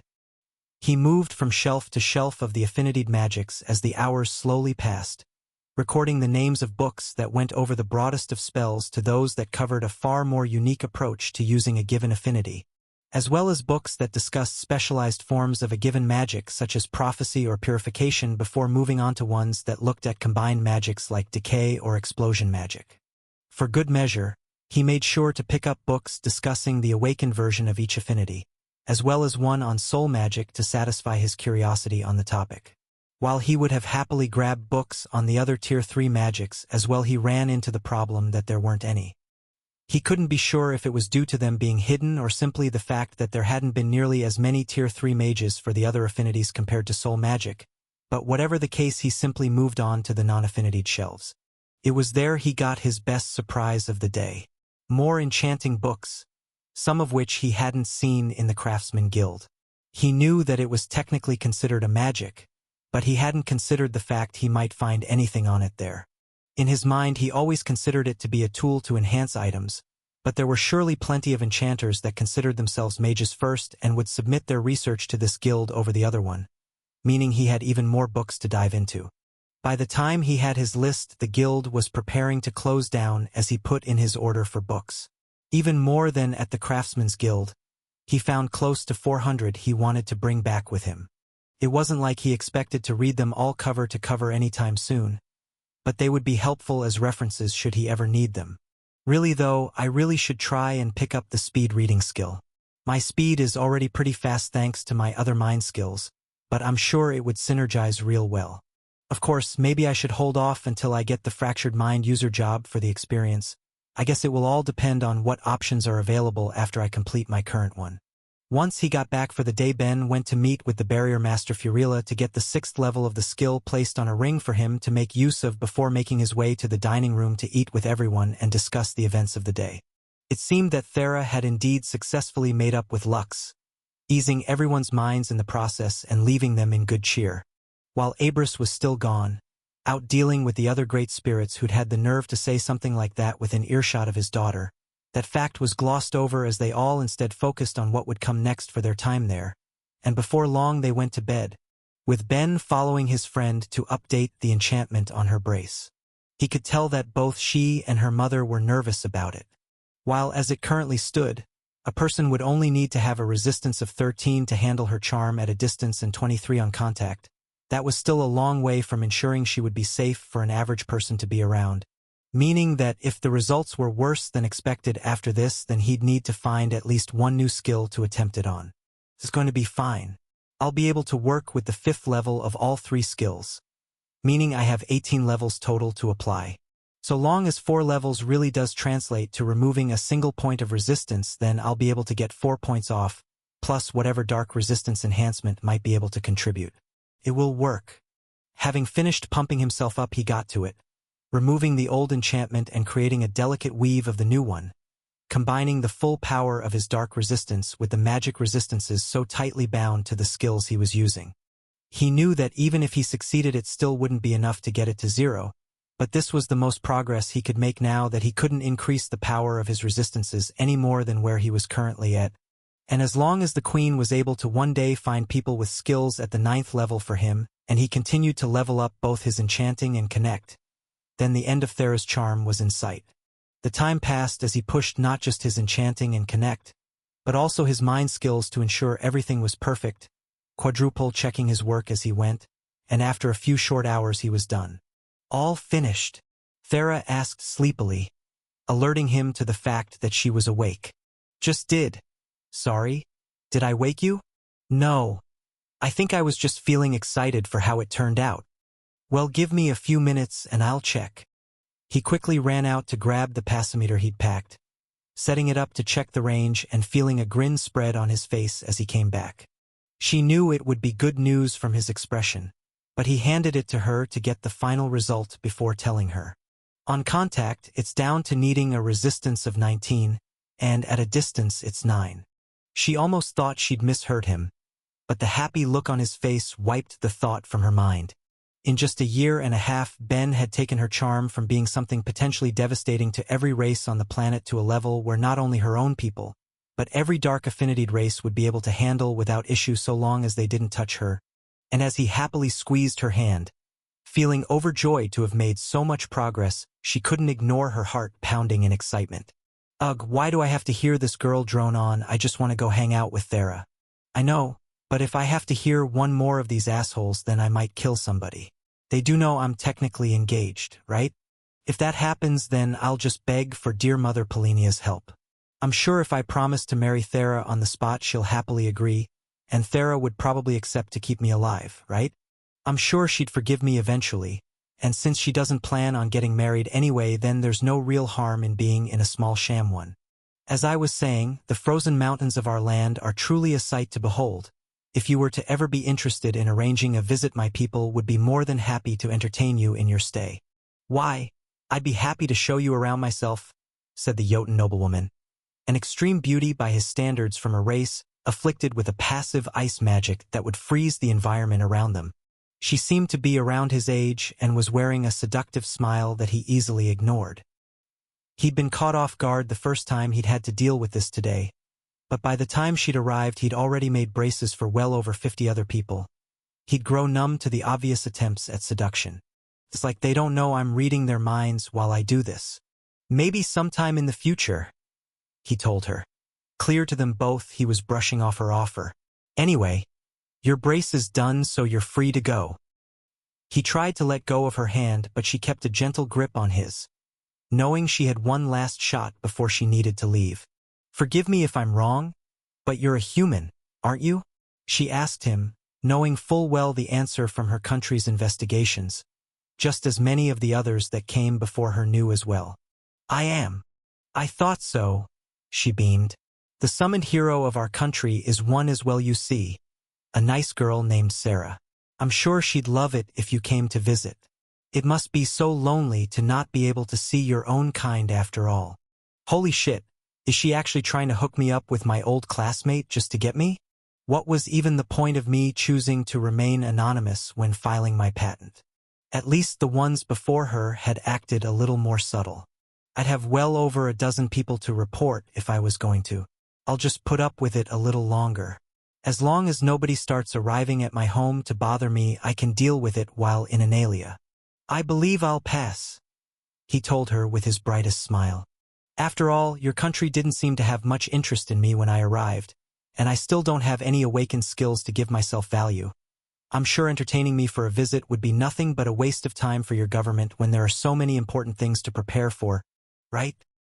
He wasn't even trying to make his rejection subtle as the smile slipped from the woman's lips and she took the hint, getting up to leave.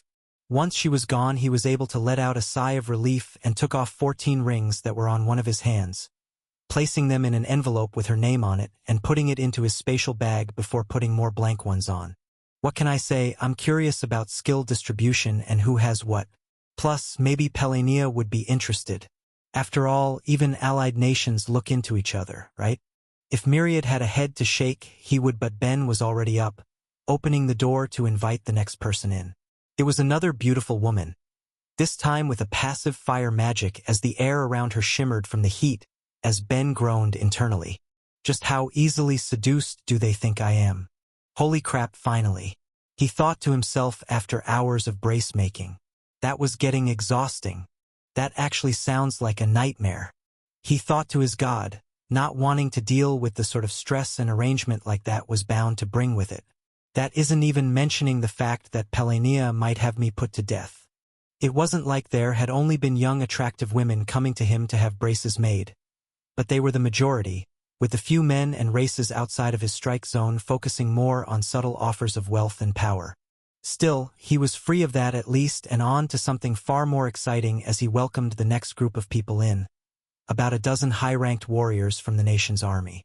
They came in, dressed as if they were prepared for battle already with armor on and weapons in hand. But as they filled the small workspace, they each gave him a small polite nod. I am Galera, as ordered by Her Majesty, Queen Pelania. We are here to have our equipment and items upgraded, said the incubus who appeared to be in charge by way of introduction. Good to meet you all. I'm the craftsman Ben. I'm planning on making you all new weapons from scratch if you tell me what sort you each prefer, though if you're attached to the one you currently use I can see about applying different enchantments to it to try and improve it if I can. As well, while I don't plan on making armors at the moment, I'll enchant the ones you have and modify them to house a small white mana crystal to power them, so we'll start with that while you each tell me about whatever sort of weapons you'd prefer. Oh, and if you're comfortable with it, show me your cards so I can avoid building my enchantments in a way that would inhibit your skill's growth. If you're not, it's fine. But then I'll have to explain every little choice I'm making, and you'll need to tell me if there's any areas that could cause conflict. The leader gave the others a look, and as one they pulled out their cards for him to inspect. All in all, there were a few minor things to look out for, but it was all skills he could easily cover by using alternatives, and with that he reached into his bag, pulling out what had taken up the most space, boxes and boxes of skill rings. In the days leading up to their quest he'd been hard at work, making copies of all the ones that he had in the shop to bring with him, not wanting to take the originals for fear that they could end up lost or damaged as he did. Fully prepared he got to work, first punching holes into each piece of armor to put a small mana crystal in before applying the same enchantments that were on his coat, though at a much higher level now that he could use each skill to the 5th level. As he was working his way through that, he listened to each of their requirements for a weapon and mentally planned just how he would go about making them, suggesting ideas and getting their personal input on each as he tried to give whatever recommendations he thought were most suitable, wanting to be sure there'd be no difference in opinion for the people who'd actually be using the tools he'd be producing. Once the enchantments for the armors were complete and he got everything he thought he needed from them to make the best weapons, he let them be on their way, promising to have them ready in a few days as he got to work picking what materials to use of the many that had been prepared for him. It seemed that the queen had spared no expense, getting him some rare and valuable monster parts he normally wouldn't get to play with, and he was eager to put them to work when he heard the door of the workshop open and turned to see who it was, Fearing he was about to be bothered by any of the more persistent individuals he'd prepared braces for when he felt his jaw hit the floor. After her second day of helping her aunt at the hospital, Thera finished a bit earlier than she had the day before. She had originally planned on only helping every other day, but since her father was still away dealing with the other great spirits, she decided to do a bit more, and was already seeing a benefit with a level up to her medical knowledge during the day. Besides that benefit, even if it wasn't for her current job after all, it was still worthwhile to train her life magic when she could, and without the fear she'd gotten in Stonewall, it was a more pleasant experience overall. Of course, that lack of fear was mostly related to the patients not knowing who she was, but that didn't matter too much. It felt surprisingly nice to be genuinely thanked for her work. It was an experience she wasn't used to, but it made her want to improve, and she understood why Lux spent so much time going from hospital to hospital, doing what she could. It did leave her to wonder why Vividus didn't do more for the various races of the world. But then again, the great life spirit wasn't so inclined to help out of charity when she could focus on whatever nightmares she was preparing in the Life Valley. She felt herself getting worked up and took a breath, not wanting thoughts of her least favorite aunt getting to her given where she was, and took a seat at her destination, the First Church of Analia. While she made sure to pray semi-regularly, given the fact that her goddess had not only given her a quest that she'd been greatly rewarded for, she'd also actively worked to save her life. Given all of that, it was probably a mistake that she hadn't immediately gone there upon arriving in the nation. But she did her best to make up for that with the sheer amount of gratitude she put into her prayer as she closed her eyes. "Ah, as nice as your gratitude feels, I do hope you'll open your eyes so we might have a talk, Thera." A voice she recognized said light-heartedly as her eyes shot open, only to be blinded by the force of the divinity before her. Realizing she was in the realm of her god, she quickly took a knee as she bowed to show her respect. "Analia, it's an honor to have the chance to talk to you again. What do I owe the pleasure?" Does a mother need a reason to visit any of her children?" she told her in amusement, though feeling Thera's panic grow at the answer. "Not at all. I didn't mean any disrespect. I'm only teasing you, Thera. Please be at ease. Perhaps take a page from the Child of Myriad," she said before thinking better of it. "Well, maybe don't be quite that liberal. It caused quite the headache up here when he mentioned an interest in attempting to seal a soul to put to use. I'll try my best to keep him from doing anything too bad," she said, knowing in her heart that if Ben's interest was caught he wouldn't listen to reason, a fact her god easily picked up on. "Don't worry, as long as he only tests it on demons like he said he would in the event he succeeds in making such a tool, then there's no issue. Actually, I've come to you about another matter. If there's anything at all I can do for you, I'd be happy to." Her goddess smiled with her thin reptilian lips at the prompt answer. "I'm glad to hear it, but try not to be too quick to agree to things without learning what it is you're agreeing to first, even if it's coming from a god. Having said that, I doubt you'd find any issue with this. You've done excellent work completing your quest so quickly, and I was particularly moved to watch you gaining the Zeroth level of life magic. To push beyond your limits for the sake of a loved one is something to be rewarded, and it is with that in mind that I've come to you with another should you choose to accept it. Thera, I offer you this, awaken one of your magic skills. If you succeed in doing so, I'll grant you a level to any non-awakened skill." She felt herself stunned to silence as she processed just what had been said. A level to any non-awakened skill, meaning that it could even go to a 9th level skill to awaken it. The gods simply didn't make offers like this to individuals as far as she knew. A quest with such a reward that was entirely focused on her own growth was beyond reason. "It really isn't as great as it seems," Analia told her as she read Thera's thoughts. "Even though you struggle with your magic control, your soul is so tightly bound to the ones that you've gained that providing a level for anything less than an awakened skill is a trifle. As for why you don't hear about quests like this often, well, it comes down to the fact that we try not to give challenges if we don't believe a person can succeed. Even to issue the quest costs some faith after all, but ones like this have been made in the past. I'm offering it to you now because awakening your magic skills isn't a question of if but when. Given the lifespan you can expect, there is no doubt in my mind that you'll be able to one day awaken any of your magics to even the 3rd tier so long as you have the opportunity. I'm simply hoping to help speed things along given the time frame we're all forced to work on." She felt stunned. In her heart she always dreamed of awakening her magic, beginning the path that would let her see the great spirits of the world as equals. But to make it to Tier 3, that went beyond her already ambitious dream. It was a goal countless people worked towards, but few had the talent and skill to pull it off. Still, if it was to meet her god's expectations, then she would put herself to the test. I'll gratefully accept this opportunity. I look forward to seeing what you'll accomplish, Analea told her, placing a gentle kiss on her brow before Thera found herself opening her eyes back in the church. It took all of her effort to keep from merrily skipping back to her home.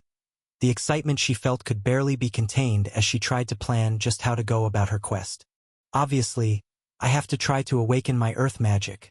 The only question is which other skill should I try to raise up to level 9 at the same time. Dark magic is out, so it really comes down to life magic or telekinesis. Oh, an awakened telekinesis skill would pair so well with my earth magic. But with an awakened life magic, I'd be able to help so many people and keep Ben from dying next time something decided to eat him. I really should aim for that one, right? Well, I guess I work on my telekinesis at the same time as a lot of my earth spells anyway now, so I can just see what's closer by the time I'm close to level 9 in my earth magic. When she got home, her mother was already outside the house, seemingly waiting for her. She couldn't help but wonder if the nation would be all right when the queen seemed to have such a casual attitude about all but the most pressing work, but pushed the thought to the side as she greeted her. "Hello, Mother. Isn't it just a wonderful day?" she asked, filled with a level of cheer that Pelinea hadn't heard from her daughter since she was a child, and it took her by surprise. "Any day you're so happy is wonderful, sweetheart. What's the good news? Unless you're still so overjoyed about your brace." As thrilling as that particular development was, she still wasn't used to the idea that she could wander her home nation now without too much fear of harming someone, to the point she'd forgotten she didn't need her cloak while out for the day and was still wearing it. But that was all but irrelevant as she gave the good news about her meeting with Analea. "That's incredible, honey. To receive such a quest. What an honor." She smiled through her hood as her mother reached over to lower it. "Come now. I don't get to see you looking so happy often. You should let me see your smiling face." "Well, I guess it's fine. Anyway, what are you doing out here? Don't you have work?" There was a subtle change to her mother's smile, the same she'd get on occasions when she saw an opportunity to have some fun, and it immediately left her worried. "Oh, I was just taking a peek at the various people lined up to receive a brace from Ben. Why not come with me to have a look?" She looked at her mother with curiosity but went along with her around back, finding a variety of individuals from the races afflicted with passive magics, each with a healthy selection of amulets to keep themselves safe from the others around them, as well as one more thing that stood out. "Isn't that disproportionately women?" she thought. They were all around her age and seemed incredibly beautiful, at least by the standards of her race, and for whatever reason it left her a sense of unease. "Well, it looks like everyone is behaving, so come with me to my room for a bit, Thera. There's something we should probably work on." What?" "Why, your outfit, of course." "I'm not wearing that." "Oh, come on, please. You'd look so nice in it. It shows way too much skin." "What are you talking about? It leaves you almost completely covered. At worst, it has a bit of a V-neck, but it's a tasteful amount of exposure. You'd had far more skin showing when you wore a toga last time you were here. That's traditional wear. It's different. Why do you want me dressing up anyway?" she asked. Upon arriving in her mother's room, Pelinea had begun pulling out outfits, holding them in front of her and either shaking her head and tossing them to the side or saving them for another inspection after she was done. "You're going out with your friend once he's done, aren't you?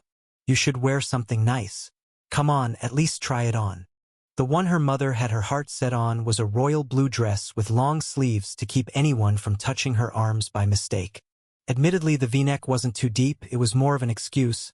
She wasn't used to wearing dresses like that since she always had her cloak on when going out, and there was no need to wear anything like that indoors. "What does going out with Ben have to do with this?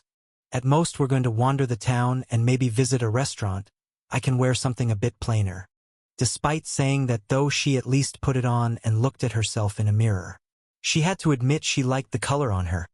It went well with her golden hair and marble skin.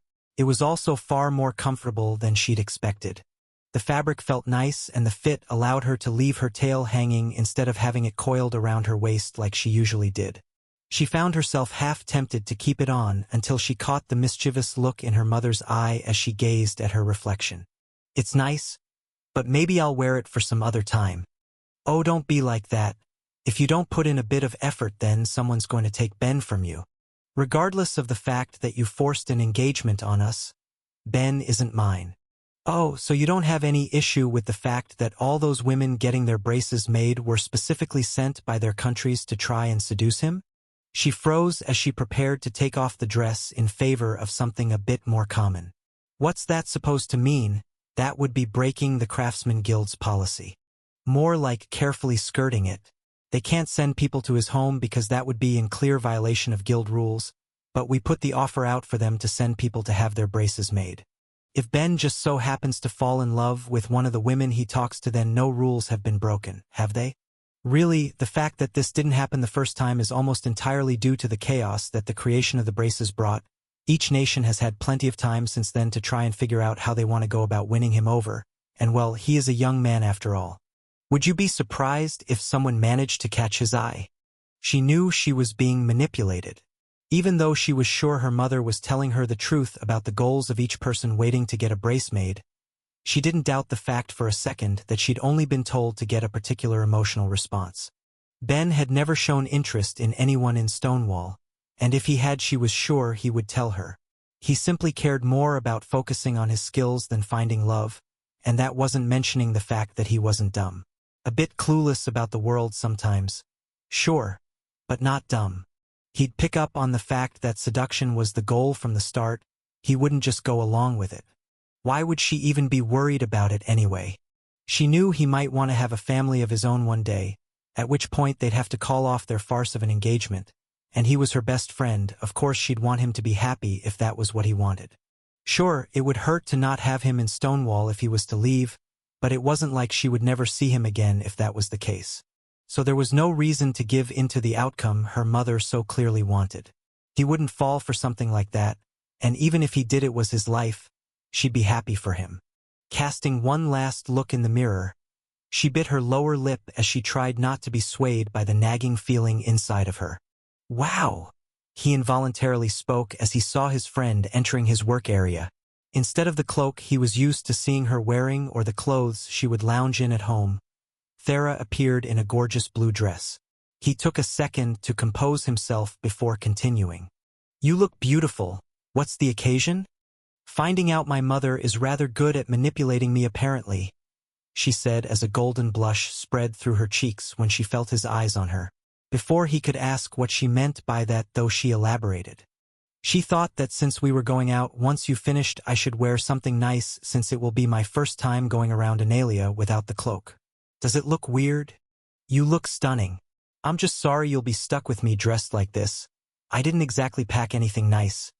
For that matter, he didn't own anything exceptionally nice. He mostly had work clothing, and that was it. Just a variety of outfits he wouldn't mind getting damaged in the shop, with only a handful of exceptions. "Anyway, if you're all ready to go, then just give me a minute to clean up and we can head out." He did some brief tidying as he said that, but there really wasn't much to do. He didn't have any of the weapons started beyond the materials being gathered. All he really needed was for his heart to calm down. After a day of seeing beauties from across a variety of races, this was what caught him off guard the most. But once he was feeling a bit more his usual self, they went out to the town. Thera told him about her day, giving the good news of the amazing quest her god had granted her, while he couldn't help but be ecstatic about it. Though he personally had his fingers crossed that she would be able to awaken her life magic with her earth magic to leave him a little safer in the long run, he couldn't help but look forward to however it worked out. "So that was my bit of excitement. How about you? Anything interesting happened today?" she asked with a surprising amount of curiosity, making him feel bad that he mostly had complaints. God, unfortunately, preparing the weapons wasn't bad, but dealing with the braces was nuts. It seemed like every nation I dealt with last time was trying to either bribe or seduce me into working for their homeland. It was a nightmare. I don't know how I'm going to manage if this is just what's going to happen for the entire time we're here. I'm half tempted to quit, but even if I'm already rich, the money's really good. He took a breath after the little spiel and let himself relax. He was at least done for the day. "Sorry about that. It's been a long one." Don't worry about it, she told him, her mood instantly seeming brighter. Still, I saw some of those women. None tempted you? Man, maybe I would have been a little if they weren't so grossly obvious. Some of them tried to hide their thoughts while I was connected to them, but they did a terrible job, and others seemed to have been instructed to try and win me over without getting any more details. I'm pretty sure one of them even offered to try and hook me up with an old classmate while she flirted with me herself. Actually, give me 1 second, he told her as he called up to the sky and drew eyes to them. Hey Myriad, do me a favor and check with the other gods how Sarah's doing. If her country is willing to pull something like that, I want to be sure she isn't being mistreated. Were you close with this girl? Thera asked him, curiosity plain on her face. I'm pretty sure I'd never said more than 2 words to her. It's just since there's so few of us, I don't want anything distasteful happening to any of the other humans on the planet. Of course, if there is something, what would I do? Pretty sure every option going through my head would count as a small act of terror that might get Myriad some trouble, but I'm sure he'd understand. If your acquaintance is in any trouble, just tell my mom, Thera said, acting as a voice of reason. While all races with passive magics are closely allied, the succubi have the greatest population and international power. She could easily apply pressure to a nation to make them behave if she wanted to, or if things were bad enough, rally the other nations to get their hero. No offense, but they are valuable resources after all. They can't just be mistreated without serious consequences. None taken. I get what you're saying. Are you done? Relax, what are the chances I would have been able to actually pull something like that off anyway? Taking the silence as agreement from his god about his kind and ultimately harmless nature, he came to a sudden stop during their walk. Hold on a minute, Thera. Let's check this place out, he said, dragging her inside of a clothing shop before she could even ask why. While it was a store that catered to succubi and incubi, the body type was similar enough with the exception of the fact that he lacked a tail, and he was happy to have seen the place before they closed. Walking up to the only staff member, he made his request. Hi there. I'm looking for an outfit I could wear that wouldn't leave me looking so shabby beside her. Got any recommendations? He was looked up and down by the incubus, who gave a small sigh as he compared Ben's rundown outfit to Thera's dress before pulling him to the back for a few minutes, leaving Thera alone to browse through the clothes. She liked what she was seeing and made a mental note to return later to pick a few things up for when they returned to Stonewall when Ben was brought back, instantly looking sharper. It may have just been a result of wearing something that was both undamaged and that he hadn't been working in all day, but it was nice, even if it was just a new set of pants and a shirt. While the pants were a darker color like he seemed to prefer, the shirt was a deep blue, darker than the one she was currently wearing but complemented it nonetheless, with small gold accents to match her hair and eyes. Seeming to be happy with what was selected for him, he paid for it, as well as a small pair of gloves he'd planned to put to use for a project in a few days, and they left to go back to their walk, looking for a place to have dinner along the way. You really didn't have to, you know. I don't mind how you normally dress. Well, it's a special occasion, so I might as well try and look a little nicer for it. Besides, I feel like it will be easier to get a seat in a nicer restaurant if I don't look like garbage. They continued to chat as they wandered, waiting for somewhere to catch their eye when Thera hesitated as they passed one of the fancier options. All right, this one it is. What? I didn't even say anything. Sorry, am I wrong? I thought you looked interested. Well, no, I guess I would like to try it, she admitted bashfully. But you don't need to go somewhere just because I'm interested. He took her hand and gave it a small squeeze. Thera, I'm open to anything, and this is your first day being able to enjoy the city without being stuck in your cloak. Of course we're going to be going somewhere you want. Now, come on. Let's see if they have a seat available. They were able to get seats easily enough and were led to a large room with comfortable lighting and a live band playing for entertainment before being left to browse the menu. Ben found himself having his decision made quickly enough, but Thera seemed antsy, as if she were struggling with something. You doing all right? He asked with some concern and seemed to surprise her. Oh, I'm fine. I think it just might take a while to really be used to going out like this. I guess I feel a bit exposed. At the very least, it helped that she didn't feel too many eyes on her. Though she bore a strong resemblance to her father, the average member of her nation would have no idea what she looked like under her cloak, leaving anyone they passed by to assume she was a member of a foreign race as long as they didn't look too closely. I'm sure you'll feel a bit more used to it after a bit of time passes. Maybe you won't even want to return to Stonewall by then, he said with a joking tone, though that was a very real possibility. As things were, she could now live in Analia without issue so long as she was careful not to touch anyone. It would surely be a nicer life than having to hide herself away in Stonewall. Relieving him, though, she shook her head. I don't think I would survive dealing with whatever my parents would constantly do to keep themselves entertained. Besides, you'll still be working on the brace, right? Maybe it won't be much longer until I can ignore it altogether. Trust filled her eyes as a gentle smile touched her lips and Ben felt his heart pound. I won't let you down. Well, that's interesting. What? Pelania asked as she looked down at the brace on her arm. She didn't need one, having the 6th level in charm like her sister did as well, but she was helping Ben test something. Having dark resistance enhancement lowered the amount of resistance a person would need to handle your charm by 4 per level. If it's playing by the same rules as how the magic resistance tied to the other skills I've used has, then it probably brought what a person would need to resist Thera's down by 2 points total.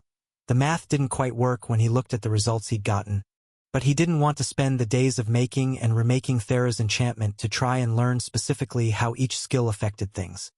He was close enough to work with, and unless determining the exact values would give him a better chance of success, then it was just a waste of time when he could assume that the various skills he was using worked out to a few decimal points short of what he thought. Isn't that incredible? As soon as more of our enchanters get your god skill to the 2nd level, then they'll be able to make even more powerful versions of the brace, even if some of their resistances are lacking. Yeah, it's great, and if other nations can find people with the resistance enhancement skills they need, then this will be quite the boon. But for now it comes down to how it will work out for Thera. Let's see, if I get the first 3 skills I was using at level 9, then at the very best I might get her effect at a distance down to 4, though let's say 6 to account for the variance I'm seeing just to be on the safe side. From there I can assume that dark resistance enhancement would be able to bring it down from 1 per level. Then if I was able to find that at the 9th level as well, then I'd be able to potentially bring it down to -3. Well, I guess actually just 0, because it's not going to cause a repulsion effect by hitting the negatives, so whatever. Let's see, that would mean our effect on contact would be left at 7, which isn't terrible but still not ideal. It also leaves the issue of Thera's charm level increasing. If she gets it up to 5, then she'd be back up to 5 at a distance and 15 on contact, meaning I need to find one more skill that might work to help future-proof her brace. Pelania gave him a gentle smile and patted his cheek after he finished his rambling. I'm glad to hear you're working so hard for Thera, but there's one other issue with what you'd planned. While I'm sure I'll eventually be able to find you 9th level holders of the first 3 skills if I take the time to contact the country's various allied nations, I'm almost certain you won't find anyone with a higher dark resistance enhancement than the one I've gotten. Resistance enhancements are rare skills after all. They come as a result of facing a magic multiple times and surviving, as well as having a naturally good resistance as it is. Wait, so could I get it? Perhaps. It couldn't be said you don't have the right constitution for the skill, but there's no guarantee you'd manage to get it, even if you keep throwing yourself into situations where you'd be afflicted with dark magic. Besides, it would do no good if you got yourself killed when we need you to make Thera's brace. Don't worry, that was really more of an idle curiosity. As an actual idea, I was thinking I could offer the bear person a monetary reward for each time they level up their skill, with the amount growing each level. A decent idea, but with a similar issue. If he dies, then we lose the resource. We can't just let him go out to fight dark affinitied creatures in the hopes he'll take enough damage to level up. I think I have a way around that too, if you don't mind sparing a bit. Well, maybe a lot of mithril. What are you thinking? Make a variety of jackets like mine. I'll enchant them with as many dark spells as I can to constantly afflict the wearer, with the strength of the spells increasing with each jacket. It won't exactly be pleasant to wear, but I'm pretty sure it will get the job done. She drummed her fingers across her seat as she gave it some thought. All right, it might be a bit of a tough sell, but so long as we financially compensate them appropriately, then I'm sure I'll be able to convince them. As for the jackets, well, I'll have 7 sent your way tomorrow in his size, so apply whatever you think would be powerful enough without causing too much harm. With that done, he turned to leave as the queen gave him some parting words. "And Ben, thank you for trying so hard." "Of course," he said with a smile and a nod as he went to work on his next tasks. He still had hours left in the day after making all of the braces he'd planned to, as well as completing the weapons he'd promised for the first group of soldiers, though he was expecting more, and thought he would go back to the work area he'd been given to start preparing more as a way of getting some of the job experience he desired while he was still in the country. At least that had been his plan, but it had been thrown awry by the scene taking place before him. Abrys had come back acting as if he hadn't even been gone, and he was in the middle of engaging in a fight with Lux's lover Rit as Thera, Glob, and his teacher Furila watched to the side. Even calling it a fight wasn't really accurate. Rit was doing his best to land a single hit on the Great Earth Spirit but managed to just barely miss each time while having to desperately dodge the few attacks Abrys threw back. Ben was certain that he wasn't even trying too hard. With the amount of power he was sure to have tied with the control that came with being at the pinnacle of his skill, he was certain to be going easy as he occasionally ripped blades of earth from the ground, sharpened to the point that it would be able to split a hair and as large as a person was tall. More than anything, it looked like one person was fighting for their very life as the other was having a casual day out, and finding the spectacle entertaining, he took a seat beside his friend. "So what's going on here? I guess Rit is doing his best to awaken his unarmed combat skill with my father's help, though I question how handy this experience is when he can't land an attack. They've been at it for almost an hour." It showed. The satyr was clearly feeling exhausted as he went down before their eyes, almost being struck by an earthen blade before Abrys stopped his attack, millimeters from the other man's face. "Hey, you came a little bit close there, don't you think?" Rit called out, cheerful despite what he was saying. "You could never be in any real danger fighting me. This isn't even a workout if I'm not going up against at least an army, though the one here doesn't seem to like playing with me much," he said back with a shrug, before turning to call out to the onlookers. "What did you all think? Ready to go next? Can you go a bit easier than that? It would be nice to get a win eventually, you know." Glob called out, long used to numerous losses whenever he and Carly fought against Abrys for practice. "No can do, if I go any easier you just might win. Now come on, no need to dally." With Thera and Glob's turn beginning, Rit switched places with them and took their seat, leaving Ben to make small talk. "That was really cool. I can't imagine going up against Abrys like that." "Ha, well, it's not so bad when you know he's not actually going to kill you, though he's quite the beast. Are you giving him a go after?" "Ha, no way, I'm a craftsman, no fighting skills to my name." "Well, that's not strictly true, but they're level 0 and I only work to get them to help improve my crafting even more. Still no reason not to. Facing an insurmountable mountain like that can be a good experience for personal growth, and Abrys won't actually do you any harm." He was about to tell him that he'd already faced far more mountains than he ever wanted to again, but was stopped as the other two began their battle. The strategy of using life magic to cause havoc to the target's body wasn't viable for Abrys, and Thera hadn't practiced with her dark magic enough to be able to cause any harm to her father, leaving her with only the earth magic she favored. It should have been detrimental in the fight, her father having a level of power and control to simply stop Thera's attacks from happening. But instead he opted to leave each spell she fired alone, choosing to just move to avoid it as they were shot off, much the same way he'd dogged Rit's punches and kicks. Defense was left entirely to Glob, making him focus on building barriers between them to block each of Abrys's attacks and leaving Ben to wonder, while the small alien didn't simply leave a barrier up at all times. He had an awakened version of the skill after all. He was sure to have a mana pool that would allow for that, as well as the potential to leave it selectively permeable, making it so Thera's attacks could leave without anything else getting in, but he'd been wrong. He watched as Thera directed a giant earth saw at her father, hearing it tear through the air as it did, only for him to simply step out of its way, firing his own back at her without missing a beat. As Glob threw up his barrier between the spell and Thera, though it easily tore through, alerting Ben to the fact that he's been putting his all into reinforcing his barriers to keep just such an event from happening, and he couldn't hold on any longer. Abrys's earthen saw stopped just short of his daughter's neck before he let it crumble to dust to the ground. But despite how quick their fight had been, the Great Spirit couldn't have been more thrilled. "Thera, You've improved so much in such a short time. That was exceptional. And still not enough to land a hit on you, she told her dad with a sigh. Don't be so hard on yourself. Even those with awakened skills and decades of combat experience would struggle against me. This is just for your own growth. Anyway, Glob probably needs to take some time to recover a bit of mana, but shall we go again?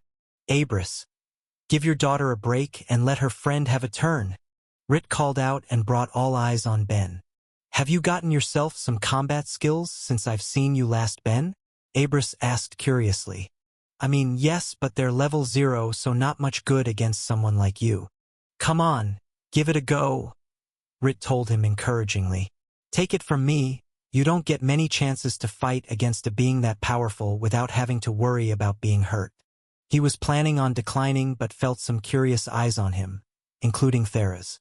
They knew he was competent at his actual work, and Thera had seen him use his traps to deal with a variety of animals, including a demon horde. They couldn't help but wonder just how long he'd last. Fine, if you think it would be such a good idea, then give me a minute. I at least need my equipment. No problem, the spirit told him, sounding uncomfortably excited as he did. Thera, let's have another round while we wait. He would have liked to watch, but instead he went to his room and grabbed everything he thought he'd need, namely his knife, his barrier bracelet, and his gun before he headed back out to find their fight had already finished. All right, I think I have everything I need if you want to give it a go, he said, standing away from the spirit with weapons in hand. Sounds good. How hard do you want me to go on you?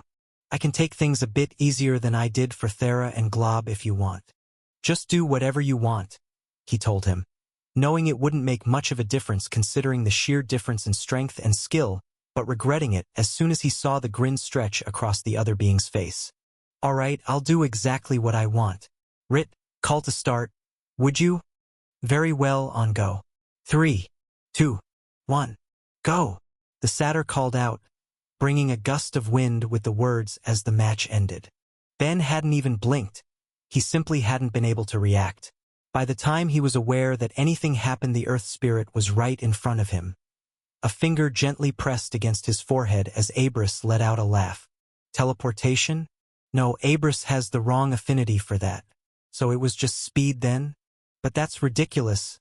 How fast would he need to be able to move to manage that? So this is what Rit meant by an insurmountable mountain. Dad, come on. You obviously went too hard. Thera yelled out at him, annoyance sharp in her tone. Haha. Sorry, honey, I just wanted to have some fun. Why don't we give it a proper try, Ben? I'll only go about as hard as I did for Thera and Glob. I think that's all right. I got plenty out of that, so I should go back to work, he told the earth spirit as he started to walk off, stopping for one more thing. But would you mind if I try again next time? The laughter slipped away as Abris changed to a more curious tone. I don't mind, but you don't mean the same way I just did, do you? It's just to help with my curiosity is all. He lied as he waved them off to get back to his work area. He knew that he was going to lose, it was obvious. All of his hunts always depended on plenty of setup to be successful and dealt with mostly dumb animals. He'd had no time and was going against an ancient being who was a master of their magic. The thought that anything else could happen was outlandish. But the fact he hadn't even been able to attempt to use any of his tools hurt his craftsman's pride. He wanted to see if he could at least make things a little more interesting the next time. Getting to his area, he thought about just how he'd tackle going against someone like Abris, deciding to redo the enchantments on his jacket as he did, replacing them with the higher-level skills he just gained access to.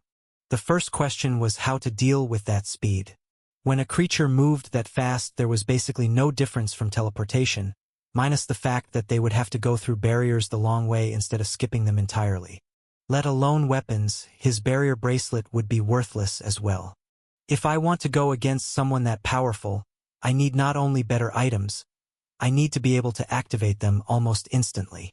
His bracelet might have been able to create a shield, but it showed its full effects when he threw it down to create a barrier around him. He hadn't even updated it with the higher level of barrier magic yet either, but it was obvious that it would be meaningless. He needed a barrier that would be able to do what he'd designed this one to do without the step of sliding it off his arm. As for his knife, well as proud of it as he was. There was no escaping the fact that it had no hope either. It did well against the pixie dragon, but against an earth spirit, most of its enchantments would be meaningless. He supposed there was the chance it could do some damage if he managed to restrain him, but by that point he would have already won. It wasn't like he was looking for a fight to the death or anything. That left his last weapon, his gun.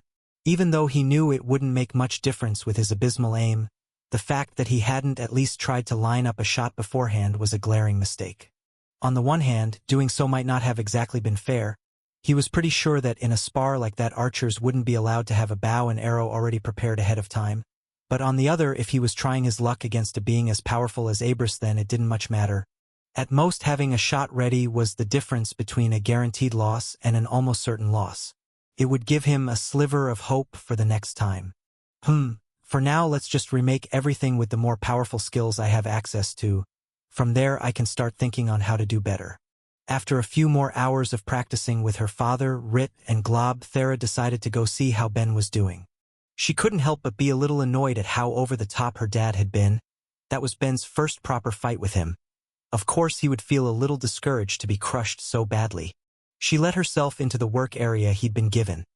Not sure what she'd been expecting, but even then finding something completely outside the norm. Hanging in the air were dozens of frisbees, the sort he'd made to sell at the market so long ago, and Ben just ignored them as if they were the most normal thing in the world, as he instead was looking at whatever project was pulling his attention. She made her way to him, taking care to avoid all of the items spinning in the air, until she hit her head off seemingly nothing and gave a small cry, catching his attention in the process. He stopped what he was doing to go over to her. "Sorry, Thera, you all right? I guess you found the invisible one," he told her, waving his hands in the air until he seemed to catch whatever it was and breaking the enchantment on it to reveal yet another frisbee.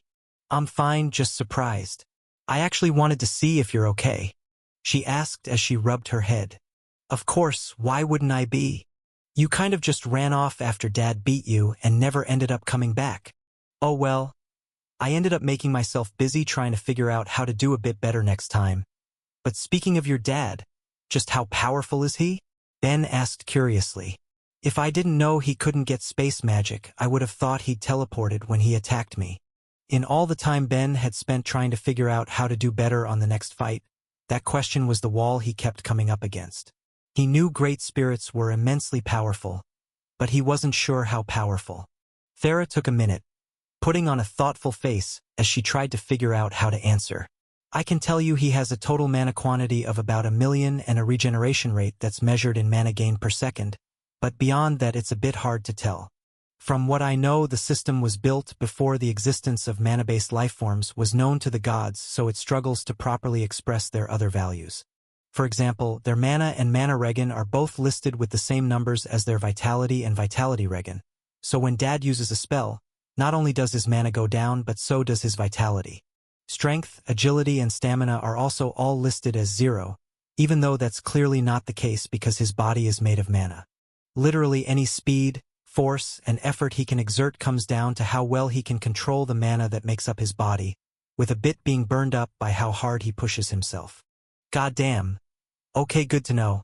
I guess I can assume his resistances are all pretty high as well since he isn't bothered by your charm, but what about his skill level itself? He must be in the 3rd tier unless it's possible to go beyond that. It was already clear that winning against her dad would be impossible, but he was going to enjoy going against the futile struggle of it. Everything else he asked was just to sate his own curiosity as Thera caught him off guard by shaking her head. A spirit's magic isn't listed the same way a regular mortal's magic is. In the case of a regular earth spirit, they would have earth spirit magic instead of earth magic, and as for my dad, he has great earth spirit magic. Their skills aren't leveled like a normal mage's magic would be, but from what I understand, spirit's magic is the equivalent of a 9th level mage, while a great spirit is equal to an awakened magic at the 9th level. Wait. Does that mean a standard mortal that made it to the 3rd tier of their magic would be better than your dad? That is a complicated question. From what I know, a typical mage at the 3rd tier wouldn't have mana anywhere near that of my father. It would actually be shocking if they had mana close to what I possess, but that's neither here nor there. You could say that from a technical standpoint they would be better than my dad, being able to do a few things he wouldn't, but honestly there wouldn't be much difference when you consider not only the raw power he has access to, but the fact that a spirit's affinity to their element is so high it's probably impossible for a regular person to be born with one that's even close. Interesting, thanks, he told her with a smile as he turned to get back to his work, only to feel a firm grip on his arm. So if you weren't disappointed by how your fight went, what the heck is all this? She asked him as she waved her hand in the air at all of the discs flying around. Oh, I was just experimenting a bit. I thought if I had enough space between me and Abris when I tried to fight him again, I might be able to throw a bunch of these after attaching a few other spells to them, maybe like Drain and a few other debuffs to basically create a flying weakening area, but now I'm not so sure. Glad I gave it a try though, it has the side effect of cool things like this. He grabbed one of the frisbees as well as her hand, dragging her outside and giving it a throw. They both stood there, watching it gently glide away, presumably until it was stopped by one of the surrounding buildings or trees. As long as it doesn't hit anything, that's going to just keep going until it runs out of mana. Pretty cool, right? He told her with a stretched-out grin. You guess? Kind of defeats the point of what you were hoping to use it for if they would keep flying when you throw them though, doesn't it? Sure, but I made a workaround. Not that it matters since I don't think this idea's going anywhere. So what are you working on now? Mostly a new way to do barriers since the brace won't work. Just watch, it's going to be great. UHG, why is everything so terrible? Ben whined during breakfast, face down on the table. After a full week since his first crushing defeat, he'd tried again each day, working on new tools and weapons he thought might give him an edge but completely losing in the process. Abris seemed amused by the fact he wanted to keep trying against him at his full strength and was happy to oblige, giving commentary on the few items he'd managed to get off that continued to be all but powerless against the spirit as they were easily avoided. The only reason it happened before breakfast on this day was due to the fact that Ben expected to be extremely busy and wouldn't be able to make time otherwise, but had still wanted to give his attempt and manage even the smallest of things before the spirit placed a single finger against his head. Thera, sitting beside him, gave him a reassuring pat on his back. Come on, it will be okay. It's not like you didn't know you wouldn't be winning, right? I mean, yeah, but I thought I'd have a little bit of progress by now to make the defeats slightly less humiliating. For what it's worth, I think you're doing well, the Great Spirit told him. Most people aren't willing to go against the full force of my skill again and again. You've got good tenacity. And I'm rather pleased that you're managing to keep my husband entertained, Pelenia added. Since the generals ever so politely asked if our army could stop having to try fighting against him all those years ago, he hasn't gotten to have this much fun in a while, so if you'd keep it up I'd appreciate it. Don't worry, I don't plan on quitting, he told them, no matter how defeats he ended with.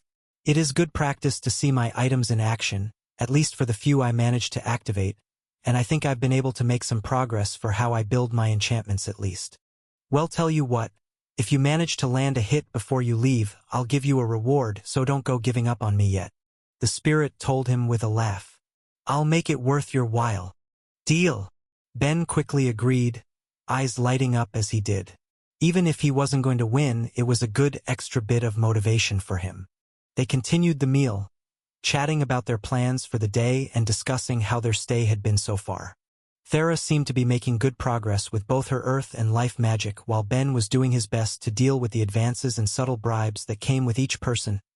He made a brace for when the door quietly opened and one of the queen's aides ran in to whisper something in her ear. Pelenia made a brief, unhappy face before sending them on their way. Everything all right? Thera asked her mother. In the past, if their meals were ever interrupted it tended to mean an emergency, but Pelenia waved away her daughter's worries. It seems security found an elf attempting to keep our home under observation from a distance. It's nothing major since he was caught easily enough, though a little annoying we have to depend on Alfheimer to properly inform us of just what he was doing. But diplomacy is diplomacy. Wait, why are you sending him back to Alfheimer? Ben asked. He was already aware it was the home nation of the elves as a result of reading up on the race as a whole in his attempts to try and figure out Leahy's age, but he would have assumed he would be sent away after whatever information they'd wanted was obtained. Extradition treaties.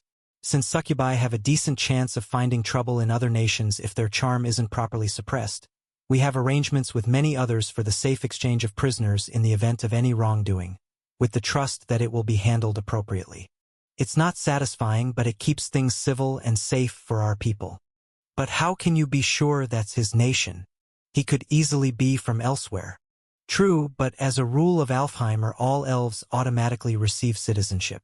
If he originally lived elsewhere, then he'll probably be allowed to return so long as whatever reason he was observing our home wasn't anything too distasteful. The politics of the whole situation seemed like a pain, and he was happy it was nothing he needed to worry about as he finished up and moved on to his main task of the day, heading down to his workshop, where just outside around 30 people were waiting. It wasn't another group there to get braces and attempt to win him over, though. It was his god's other believers. "What sort of person do you think I am?" he asked his god, and getting no answer. As he got closer, one by one each waiting believer shifted their attention towards him as he gave a friendly wave and put on his most winning smile. Myriad had told them what he looked like so he'd be easily identified, and they knew who he was. There was just a single thing he found strange. Why do they all look so worried?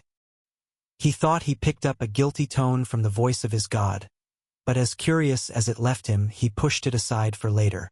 He had to focus on the task at hand, being an official apostle. Still, a shame I couldn't have forced this on Sakhel. He gave as his final thought before speaking up to the crowd. "Hello, everyone. I'm the apostle of our god Myriad, but you can just call me Ben. I'm also the creator of the resistance braces, as I'm sure you all know. And seeing as how the reason all of you converted was because of that fact, I'd be happy to discuss that with you, but I've also had a long week dealing with your various nations trying to ever so subtly convince me to move to their lands, so first I'm going to make one thing clear. If any of you do the same, you can leave immediately. Understood?"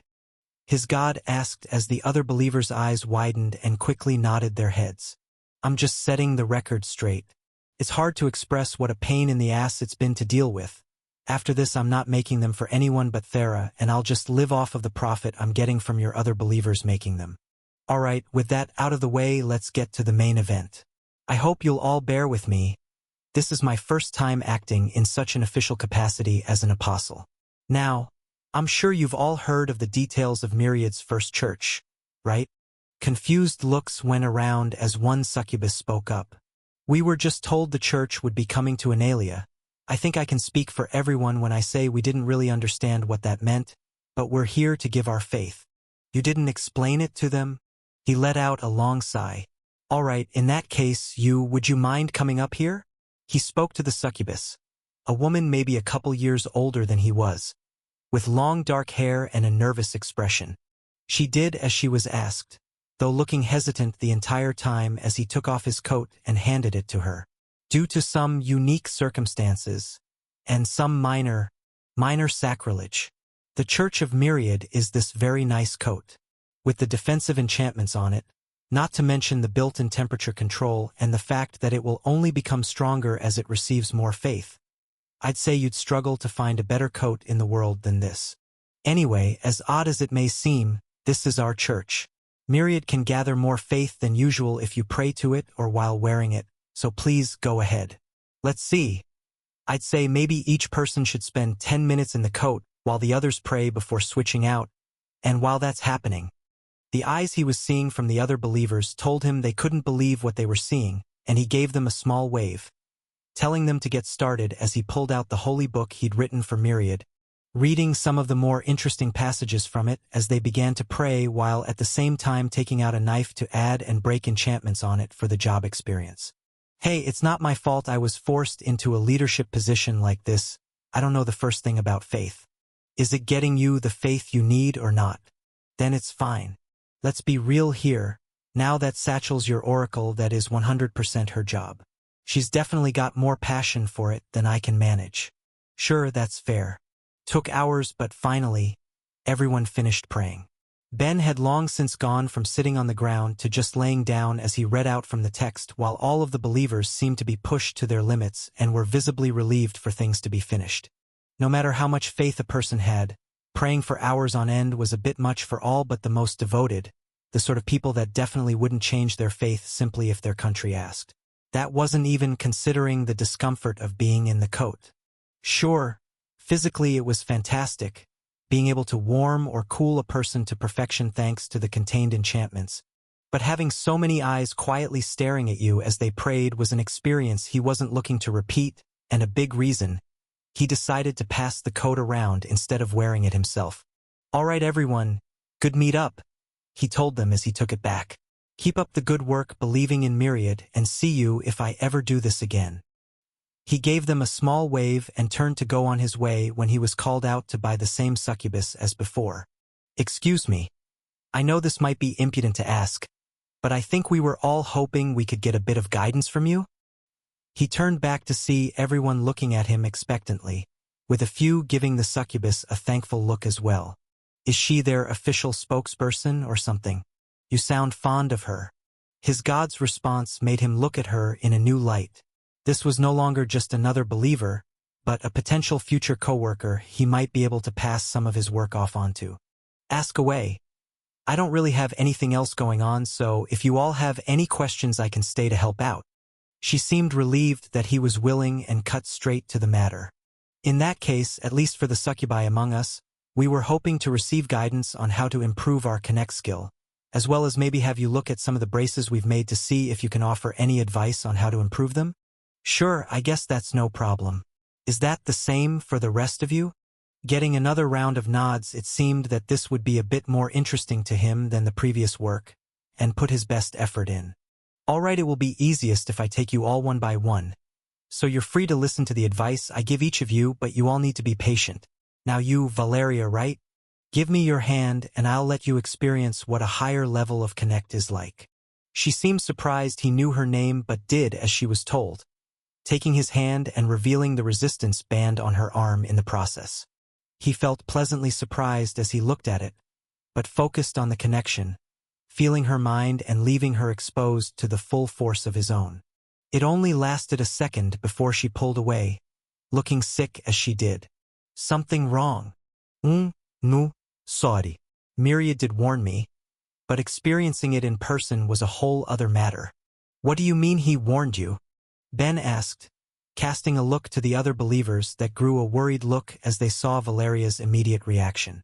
She stayed silent, acting like she was caught admitting something she shouldn't have and leading Ben to call up to the heavens for all to hear. "Hey Myriad, what the hell, man?" As with any time he swore at his god, it brought a range of shocked reactions, but he didn't particularly care, not when it seemed like he was being badmouthed behind his back. He could only let out a sigh. Freaking no good god. "All right everyone, look.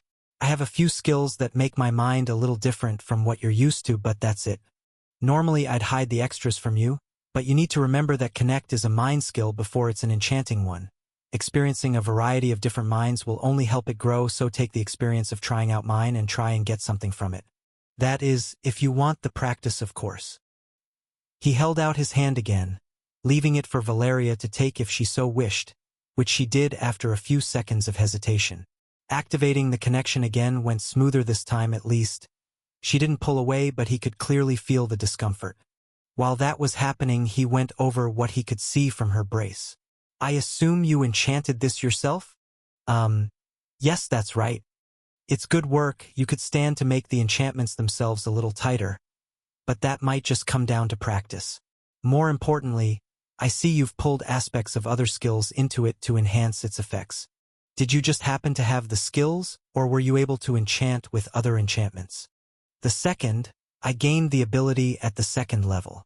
"Fantastic," he told her before addressing the rest.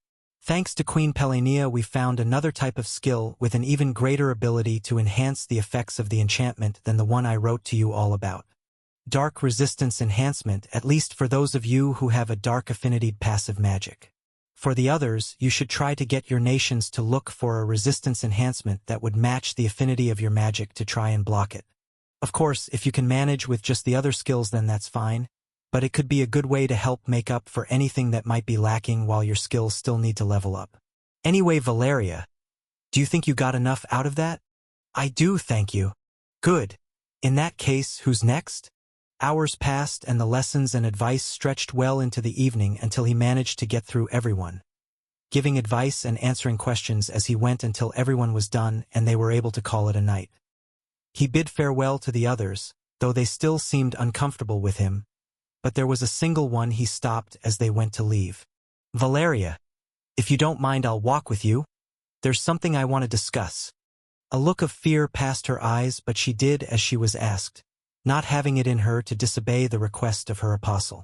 "If she's scared, it's because of whatever you're saying behind my back, you jerk. Anyway, I'm going to do a bit of proper apostling, so sit back and watch. There's nothing to be worried about," he told her with his best smile as he motioned for her to walk. "I'm actually really impressed with how good your enchantment was, not to mention the fact that you're apparently the first of Myriad's new believers to get the skill to the 2nd level. That must have taken a lot of work." "Oh, well, thank you, but I was just the first in Analia to get the skill, so I've had the most time to practice it is all. The nation was in a hurry to get us to develop it the best we can, so we've been thoroughly put to work. No need to sell yourself short. Everyone else has had it almost as long as you, but you're still the only one to get it so high. You should be proud." She gave a small nod in thanks and wasn't sure what to say. When Myriad had informed her of his apostle's visit, she hadn't expected it to end in the one-on-one attention she was receiving and wasn't sure how to interact with someone at the top of her faith. "Anyway, though, there's actually something else I wanted to talk about if you'd be willing. I got the impression you might be struggling with something." Admittedly, the impression came from being told directly by Myriad, but whatever. "I just wanted to see if you'd want to talk. I am the apostle of Myriad after all. It's important that his believers feel comfortable in relying on me.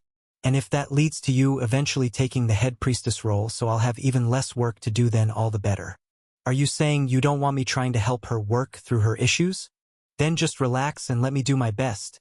It's not like I'll be able to get her to take it immediately. Maybe just nudge her in the direction." As he had his back and forth with his God, Valeria walked in silence, debating about opening up before she gave in and explained where her issues lay. "It's just, I don't regret converting to Myriad. He's been very good to me. Too good even, giving me not just a blessing and his skill, but also a quest as well. That's kind of the problem though. Even if he says not to worry about it, my reasons for converting had nothing to do with faith. It all came down to both my country, as well as Analia herself making the request of me. As understanding as he is, it feels like I'm taking advantage of his goodwill when I feel like I haven't been able to completely commit. All of my family and many friends as well give their faith to Analia. Even if it helps my people, it can feel like it's created distance between me and them, you know? So to sum it up, you feel bad because Myriad's done so much for you, and you're feeling some distance from others in your life? I guess that's right." He thought for a moment before answering, trying his best to put together some advice that he thought might work for her. You know, faith can feel like such a complex and meaningful thing, but ultimately it's such a small part of your life. After all, when you were worshipping Analia, how often would you actually talk about her with your friends and family?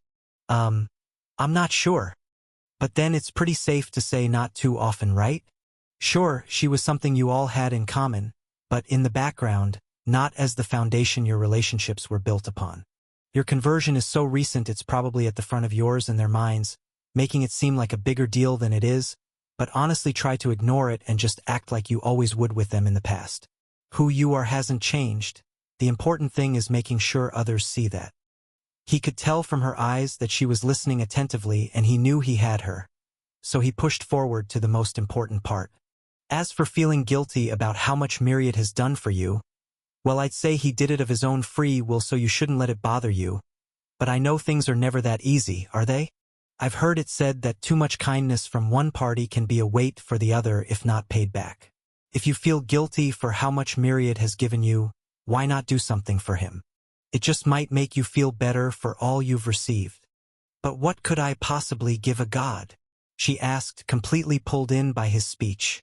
What does one do for someone so far above them? It's actually rather easy, he told her gently. Even the quest is a way for him to reward you for doing something for his sake. But if that doesn't feel like enough, then I would simply say talk about him. Maybe not to your friends and family, since trying to force your new god on them would have the chance of making whatever divide you think exists into a reality. But when you're making braces for your people, take a minute to let them know that it's thanks to the god Myriad that such a thing is possible, and suggest they give just a single prayer of thanks. Gods need faith after all, and even if it isn't as much, they can still get it from non-believers. She put on a thoughtful look and they continued to walk until reaching her home. Before she went in, she gave him a small bow. "Thank you for taking the time to talk, that is. I'll think on what you've told me. Of course, it's my job to help his believers after all, so if I was able to ease your worries even a little, then that's enough for me. You have a good night now." He walked away, not looking back for fear that it would ruin the atmosphere of the wise and helpful apostle. He just tried so hard to set up until he was sure he was out of sight and gave a small cheer for himself. Freaking killed it. All of my good apostle vibes can only truly express themselves when they're directed to making running your faith someone else's problem. As an aside, I like the idea of her as head priestess. Since the biggest group of believers you have is in Analia, it makes sense for a succubus to take the role, and since her people seem to be the most powerful of all those afflicted with passive magics, she could probably do a good job leading your other believers too. Add that to the fact that she's both an enchanter and having the easiest time of everyone leveling Connect, and I'd say it's the perfect role. Cool. One thing I'm curious about though. She said Analia asked her to convert? I thought it was just Pelania who made the request. Even if it wasn't an ideal way to spend the day, it had been more productive than he'd expected, and Ben couldn't help but feel good as he neared Thera's home. He'd finally made good on his promise to visit the other believers with the church to boost the faith Myriad would receive, and even helped motivate a potential future priestess, not to mention spread the info on how to improve the braces a bit more, meaning that as soon as the others leveled up Connect just once more, they'd be able to help any member of their species outside of their current resistance range. Not to pat myself on the back too much, but I've absolutely killed it today. Grin plastered on his face. He made his way past a passerby to walk to the property gates, only to hear Myriad scream as he felt something pierce his neck. To be in the world again after so long. This really was the right choice, the elderly being thought to himself as he limped through the gate and entered Analia, feeling a smile touch his lips as he did. He'd spent so long simply sitting and waiting, hoping to slow the decay that had been consuming his magic, that he'd forgotten how beautiful the world could be, even if it wasn't the one his heart longed for, but had gained the chance to see it all over again at the end of his life. Making his way from his home to the closest gate had taken ages, but it had been the most alive he'd felt in centuries, actually doing something and getting to experience just a little bit of the world as he did. He only wished the last of his brothers could have held out just slightly longer to go on this journey with him. If he was to die, then this was the way to do it. But I can't be so negative yet, he thought with a small shake of his head. I swore to them that I would try. I can't simply accept my fate until after I beg a meeting with the enchanter and learn once again that nothing can be done. Only then can I return to the Milii, tell them I love them, and finally give in to the inevitable. Even as he was telling himself not to be negative, he was doing it without a hint of hope for his circumstances. His body had only gotten worse during the journey, leaving one leg barely functional, and as he made his way to the home of the queen, trying to take a shortcut to save what little time he had left in the world, the other gave out as well, leaving him to collapse on the ground. All he could do was let out a small laugh. Even if it was pointless, to fall this close to his goal was too much, and as he looked at the back alley he found himself in, not having the strength to drag his body, he gave in and closed his eyes, waiting for the end. He slate. She thought to herself, getting antsy as her elven companion never returned. A series of minor mistakes and assumptions on both their parts had led to her current situation. Potential starvation and the slipping of her mind. When they'd arrived in Analia and they'd found a room, she'd let her companion rest before feeding, and the exhaustion of the trip led her to falling asleep before he'd woken up. As potentially bad as that would have been, it would have been fine if she'd been able to drink from him as soon as she woke up. But he had left, assuming she'd had her fill as he rested to go observe as they had planned. Even that wouldn't have been disastrous. It was far from good, sure, but she could hold on a little while as long as he came back. But as the hours passed and he never arrived, the sun falling low in the sky, she felt her hold slipping as her reasoning grew worse. I need to wait. But what if he doesn't come back? Why did I only bring one? No, there isn't enough to go around, could only bring one. Where I she? What would she do if he didn't come back though? She could already tell things were looking bad for her. Waiting any longer would be a disaster, leaving her with a single option. She put on a long cloak to protect her from the final rays of the day's light and hurried out, not even locking up as she rushed to where her companion would be, somewhere in the area of the Queen's home. She hadn't been there herself yet and ended up lost on the way more than once, the gnawing hunger and growing pain making it hard for her to keep her thoughts straight as she tried to avoid drawing more attention than she had to until she was finally in the area of her destination. Not here, not here, not here. She carefully rushed around, trying not to draw the attention of the nearby guard she spotted as she looked for the elf, trying to catch his scent in the air if nothing else would work, but without any success.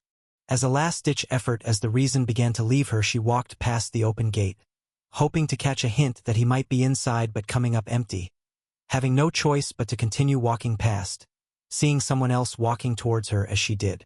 Her nose told her it wasn't an incubus, a fact confirmed by her eyes as she got closer. Instead of having slit pupils, the man's before her were clearly round, and no tail to be seen, but why did such a thing matter? Seeing someone like that so close to the residence of the ruler of the country brought something to her thoughts, but she couldn't tell what. The hunger had gotten too strong, and worse, he smelled incredibly good. Just a taste, just something to hold me over. It wouldn't be so wrong, would it? He wouldn't mind, would he? She knew she had to contain herself, but as he walked by and his scent in the air filled her nose, she couldn't stop, forcing through the surprising level of resistance his flesh gave as she sank her teeth into his firm, warm throat while she pressed him against a wall, keeping him from the sight of any nearby guard as she drank and running her tongue along his neck, savoring every drop of a flavor unlike any she'd enjoyed before. Almost by instinct, she'd covered his mouth to keep him from screaming, but as the warm blood passed her lips and her sense of reason returned to her, what came with it was a deep sense of personal horror. She'd attacked an innocent person, and if he had really been going to the home of the Queen, it might have even been the one she'd come to this very nation to try and meet. If that really was the case, then what was she going to do? She needed time to think, but that meant doing something just as unethical, something that would be a crime in almost every part of the world she found herself in. It was too late to worry, though. The moment she'd sunk her teeth into him, he was already under her thrall, the dark mana within her flooding him as she drank, and without the years of mental training that the few elves in her community went through to help keep her people fed, while resisting the side effects, he would be defenseless against her. Even the typical succubus wouldn't have the resistance of 30 needed to keep her powers at bay. She let go of him, ignoring the sense of hunger that remained and the flavor that clung to her tongue to look him in the eyes. She thought she saw worry there, but that was impossible. His mind should be blank, waiting for the orders she would give him. It was surely just the shape of his face. With so many races in the world, it was easily possible to misread an expression. That was almost certainly the case here. She was about to give the order, to forget what had happened and go rest immediately, hoping that it would stick and his mind would be clear in the morning when the unexpected happened, something she never would have predicted. He spoke first. "Are you okay?" he asked, concern clear in his voice and showing that the worry she'd seen in his eyes wasn't just in her head. But that just made the situation worse. That meant he wasn't under her thrall. Seeing the fear and panic in her eyes, he slowly raised his hands and spoke in a gentle voice. "It's okay. I'm not mad. You aren't the first thing to take a bite out of me and you won't be the last, so don't worry. You're a vampire, right? Your kind doesn't attack unless they're desperate, right? So do you need some help?" Whatever she'd been expecting the moment she couldn't control him, it hadn't been that. She couldn't help but hesitate, fearing a trap to imprison her for her crime as he held out a hand to her. "It would be dangerous if you're still hungry, wouldn't it? I don't mind if you have more. Let's just go inside and you can eat a bit. Then if you're feeling up to it, you can tell me what happened. All right?" He gestured to the Queen's home with a nod of his head, and she couldn't help but agree. For a non-succubus to be there, there was a good chance he was the one she'd be looking for, or at least one of his associates, and even if she ran, she'd never make it back home without losing herself to a rampage along the way. It had been so long since she'd truly eaten her fill. She knew that what few mouthfuls she'd gotten hadn't been enough. In the days she'd been helping her Aunt Lux at the hospital, She'd been forced to push her life magic in ways she never had to back at Stonewall or during any of their hunts. Doing things with the magic she wasn't even aware of until her aunt had taken the time to explain the spells, and it had just paid off into form of her level raising. Considering it wasn't even the magic her job was focused on, it felt extraordinary good. And given the work her father was putting her through, she was sure she'd get that one soon enough. But before she could share the good news with her aunt, she was taken off guard by the little hands of their last patient of the day trying to give her a hug. "Thank you very much." The small incubus, a child of no more than 4 or 5, told her as he stared up at her with a big smile on his pudgy little cheeks, and it was enough for her heart to melt. "You're welcome, but you really should be thanking Lux. Not me," she told him gently as the child turned to the Great Spirit to give her a hug as well. Thera really felt she hadn't done much for him. She had just been in charge of helping to suppress his symptoms while Lux cured the root of his ailment. An issue that couldn't be properly treated without an awakened magic to use, but seeing the child so happy left her feeling good in the part she played, no matter how minor. As one of the other healers went to take him away, bringing him to his parents, she and Lux found themselves alone in the now empty room, all of their patients for the day fully healed. "Doesn't it just warm your heart?" her aunt asked her with a smile. "It does feel a bit nicer when they aren't scared of you," she admitted, finding herself happy to be able to not only help but feel appreciated while doing it. It was nice and gave her a sense of fulfillment she typically only got when leveling her magic or completing her job. As she looked to her aunt, though, wearing the happy little smile that came to her face whenever she looked down at her pregnant belly, she found herself wanting to give voice to a question that couldn't help but come to her mind. One she'd been avoiding for a while now. Auntie Lux, you mind if I ask you something a little personal?" "Of course not, Thera. What's on your mind? Why did you decide to have a child with Rit?" She knew it was a bit of a rude question, but her aunt only laughed it off like it was the most obvious thing in the world. "Because I love him, of course.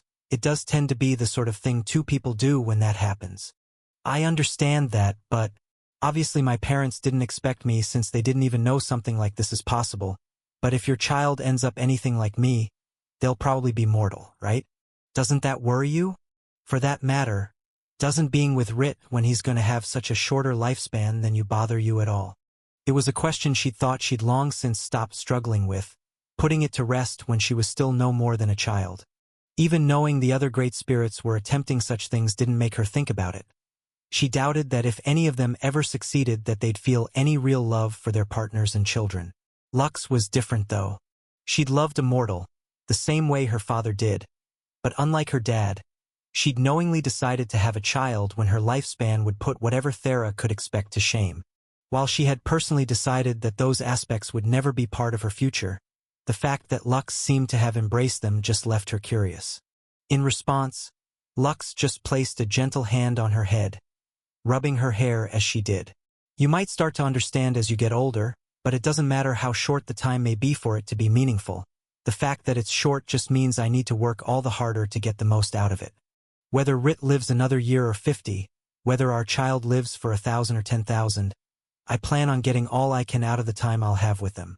Your mother understands that from the opposite side of things, you know, though she could probably do better at saying it. Doesn't the thought scare you at all, though? Assuming we survive what's coming, Thera, you and I will both need to get used to those sorts of goodbyes eventually. Since coming to this world I've had plenty. One day I'll even have to do the same with you, but I'd never wish to have not gotten to meet the people I have in that time. Well, I guess I'm saying I just hope you don't let your lifespan keep you from living. Okay? I'll think about what you've said." She'd had similar talks with her parents in the past, but given how less seriously they tend to act at all times, it was hard for her to put much stock in their opinions. Talking to Lux was different.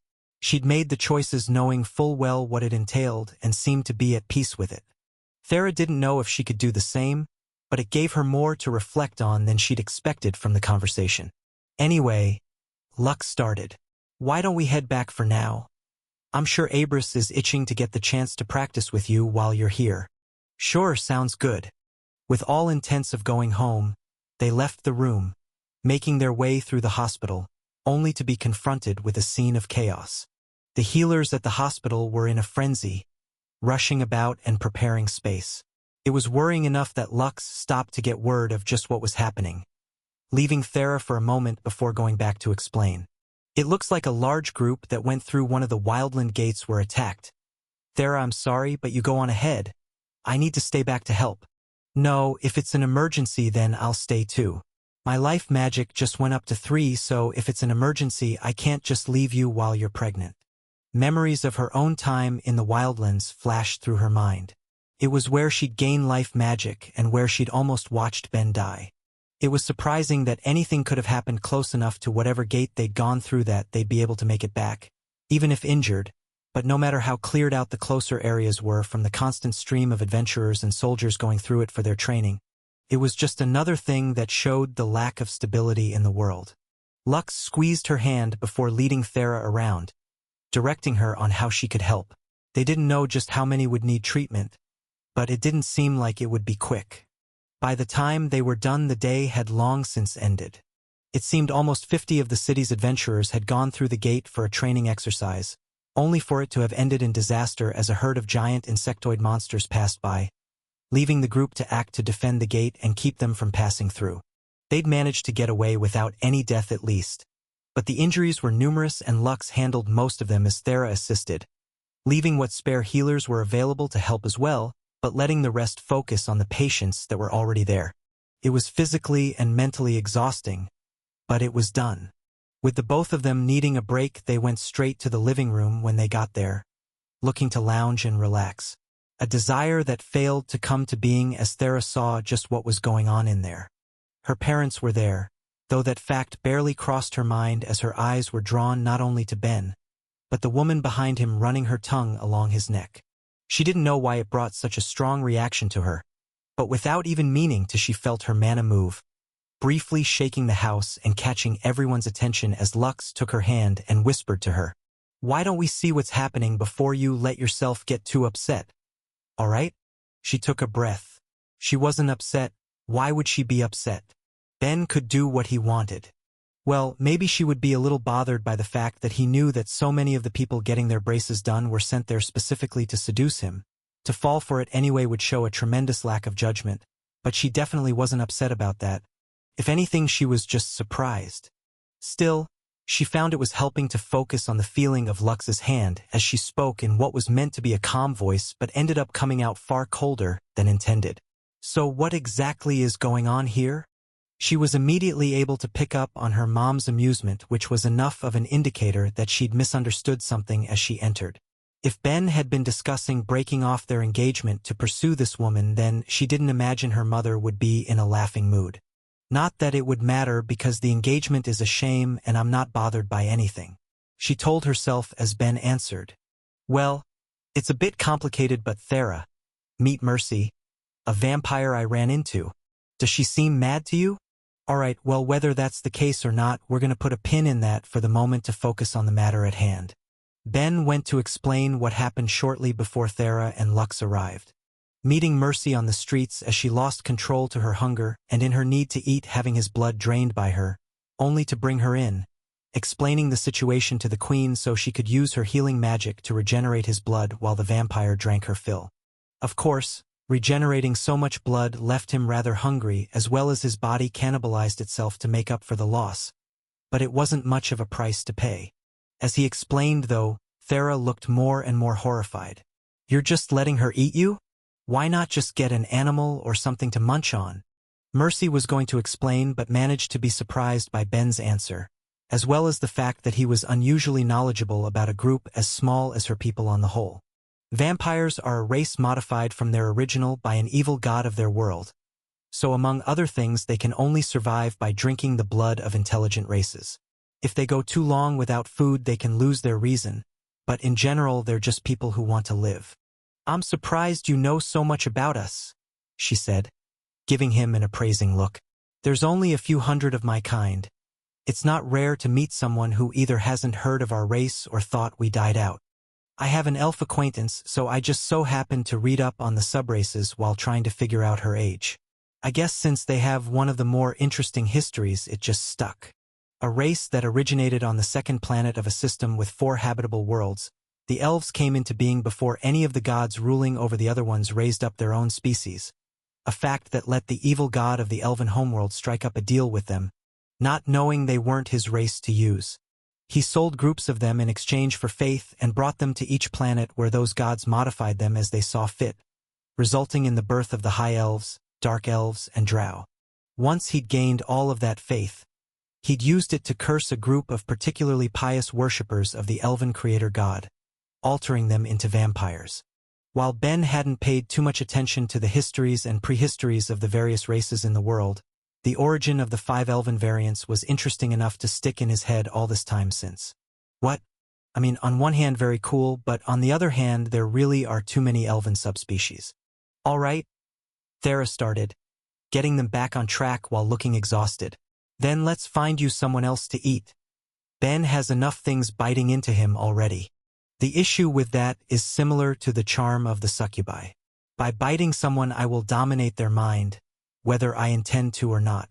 The fact that he's immune and understanding was a greater stroke of luck, though not to mention the flavor. I guess it's true that the sweetest fruit is found beneath the thickest peels, she said as she stared at his neck, licking her lips as she thought of the taste she'd gotten to experience. See, I told you before I've had to deal with all of that because I'm unusually delicious, he told Thera, feeling unreasonably validated to hear such a thing, no matter how potentially horrifying the implications would be to himself personally, though his friend only scoffed. Please, if sapience is a requirement from whatever they eat then, it's probably just a result of all the weird stuff going on in your mind. My mind skills don't make me more sapient than others, he said dismissively until he gave it a little thought. Do they? Well maybe I'll have to let her have another bite the next time I level up a couple mind skills to see if that's the case.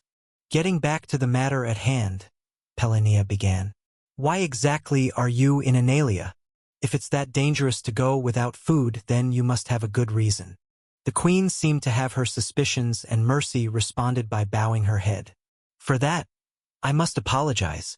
As said, I am Mercy, but I also act as the current leader of my people. I'd come to attempt a meeting with you specifically, but we wish to observe first before acting.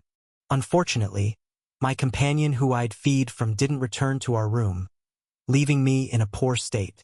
MMH, well unfortunately I can say with almost certainty that your companion is no longer in Analia if they were the elf staking out my home.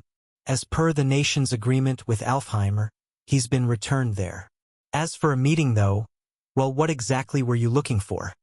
Mercy seemed disappointed, though not surprised, to learn what became of her companion, but pushed it to the side, hoping that her original goal could still be fulfilled. Word has made it to me that there's currently a master enchanter in your nation. I was hoping to be granted an audience so I might beg help for my race. Ben's eyes widened. A master enchanter was the official end point of enchanter jobs, one that could only be gained if one awakened the skill. Though there were technically jobs that could be gained after it, that had more to do with how the job system treated awakened skills than following a set path. He turned to Pelinea, wanting to ask why he'd never heard about someone so exciting nearby but holding back his tongue only because he understood that the conversation going on was of some importance. But as he looked to her, she and everyone in the room was looking at him. What? Pelinea sighed. To be clear, there's no master enchanter in our lands. However, if the person you're looking for is the creator of the resistance braces, then you've already been enjoying his company. The vampiric leader was startled, though did her best not to show it. While she'd known it was possible she'd been sinking her teeth into the one she'd been looking for, she'd thought it far more likely he'd be a servant or apprentice. The fact that she was already so far in his debt for feeding her, even after attacking him, put her in a poor position to bargain, but she had to anyway and quickly prostrated herself before him. I know it's shameless of me to even ask when you've done so much for me already, but may I please request your help? Well, you're free to tell me what the matter is, but I can't guarantee I'll be able to do anything. Like Pelinea said, I'm not a master enchanter. Heck, I haven't even unlocked high enchanter yet. Discouraging to hear, but meaningless to her when she considered his past accomplishment. Still, you've managed to solve the issue of passive magics. The one my race goes through is not dissimilar. My people have an unfortunate passive skill of our own, enthrallment. Though it doesn't pour from our bodies the way the charm of a succubus might, its effect is just as negative to my kind. Whenever we feed, we inject our mana into the bodies of those we eat from, enslaving their minds as a result. While someone with high enough resistance, or who had either the right combination of skills or mental discipline would be fine, there are so few who are willing to take the risk to themselves to let us eat, meaning that none of us ever get our fill. My hope coming here was that you might be able to solve the issue that's plagued us since our inception, as unlikely as such a result might be. She waited with bated breath as Ben thought on what she'd said. There was no guarantee that he'd be able to do anything, but if it was an issue of a passive magic effect presenting itself in a specific way, then there was no harm in trying, was there? All right. I'm not sure if I'll be able to help, but I'll at least try. I just have 3 conditions. First, I'll be paid for my work, let's say the same amount as for the braces. Second, I have a skill that lets me enchant with the skills of others. Show me your card later regardless of whether or not I succeed, and let me copy any of your skills that catch my eye. Finally, get your people to pray to Myriad. If I'm able to do this at all, it will be because of the skill he gave me.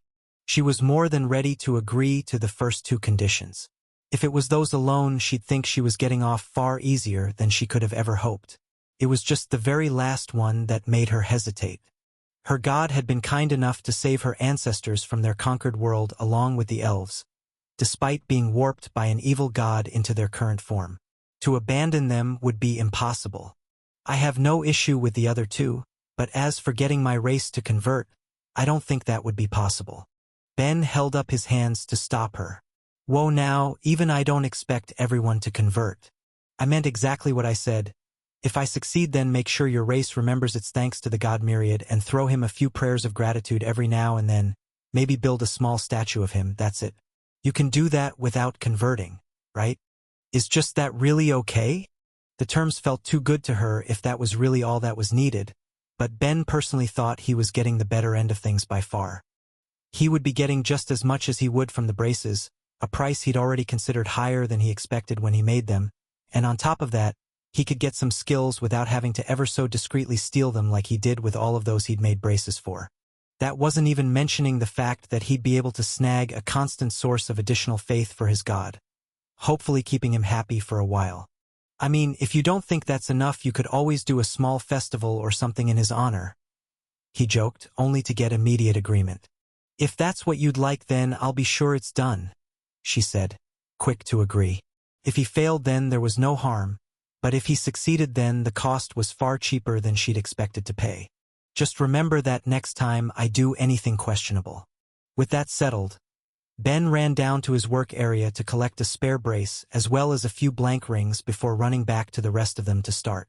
As agreed, Mercy pulled out her card, letting him see 2 skills that were new to him, enthrallment and blood thinning. What's this one then? It pairs with enthrallment when we drink from someone, altering the consistency of a target's blood to thin it out so we can feed easier. Oh, that is going to pair so well with any weapon I make, and she has it at the 5th level. This alone is worth it. All right, cool, he said after copying both onto rings. In that case, let's get started. I'll need to connect with you to do it, but just put on this brace and we'll see how it goes. She did as she was asked, but while Ben could feel her ambient mana the same way he could any other person he'd connect to, he didn't think simply making a brace was the solution.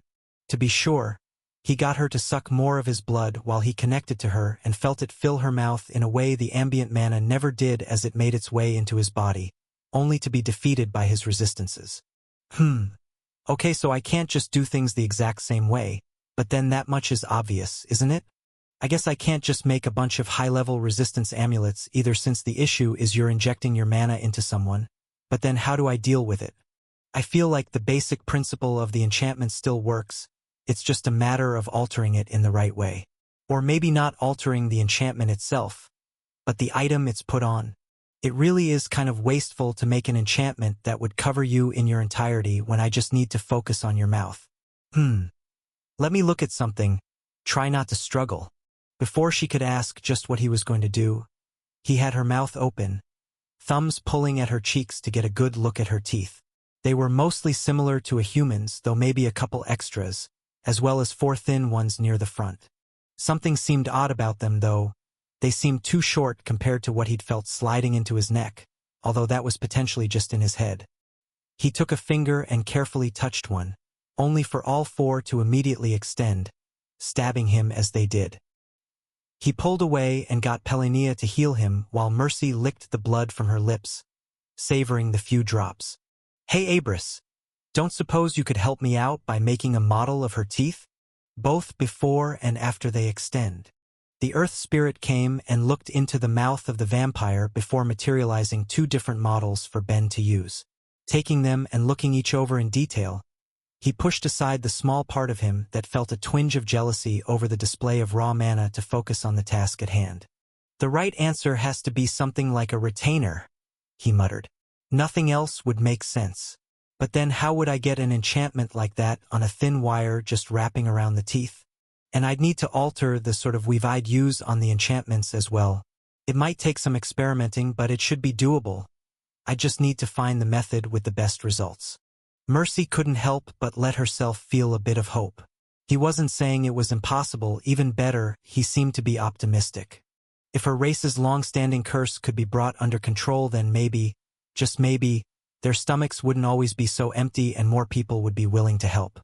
As she allowed herself to feel the smallest bit of optimism, Pelinea pulled her from her thoughts.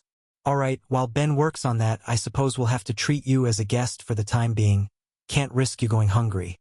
In the meantime, I'll send a messenger to explain the situation to Alfheimer to have your companion returned.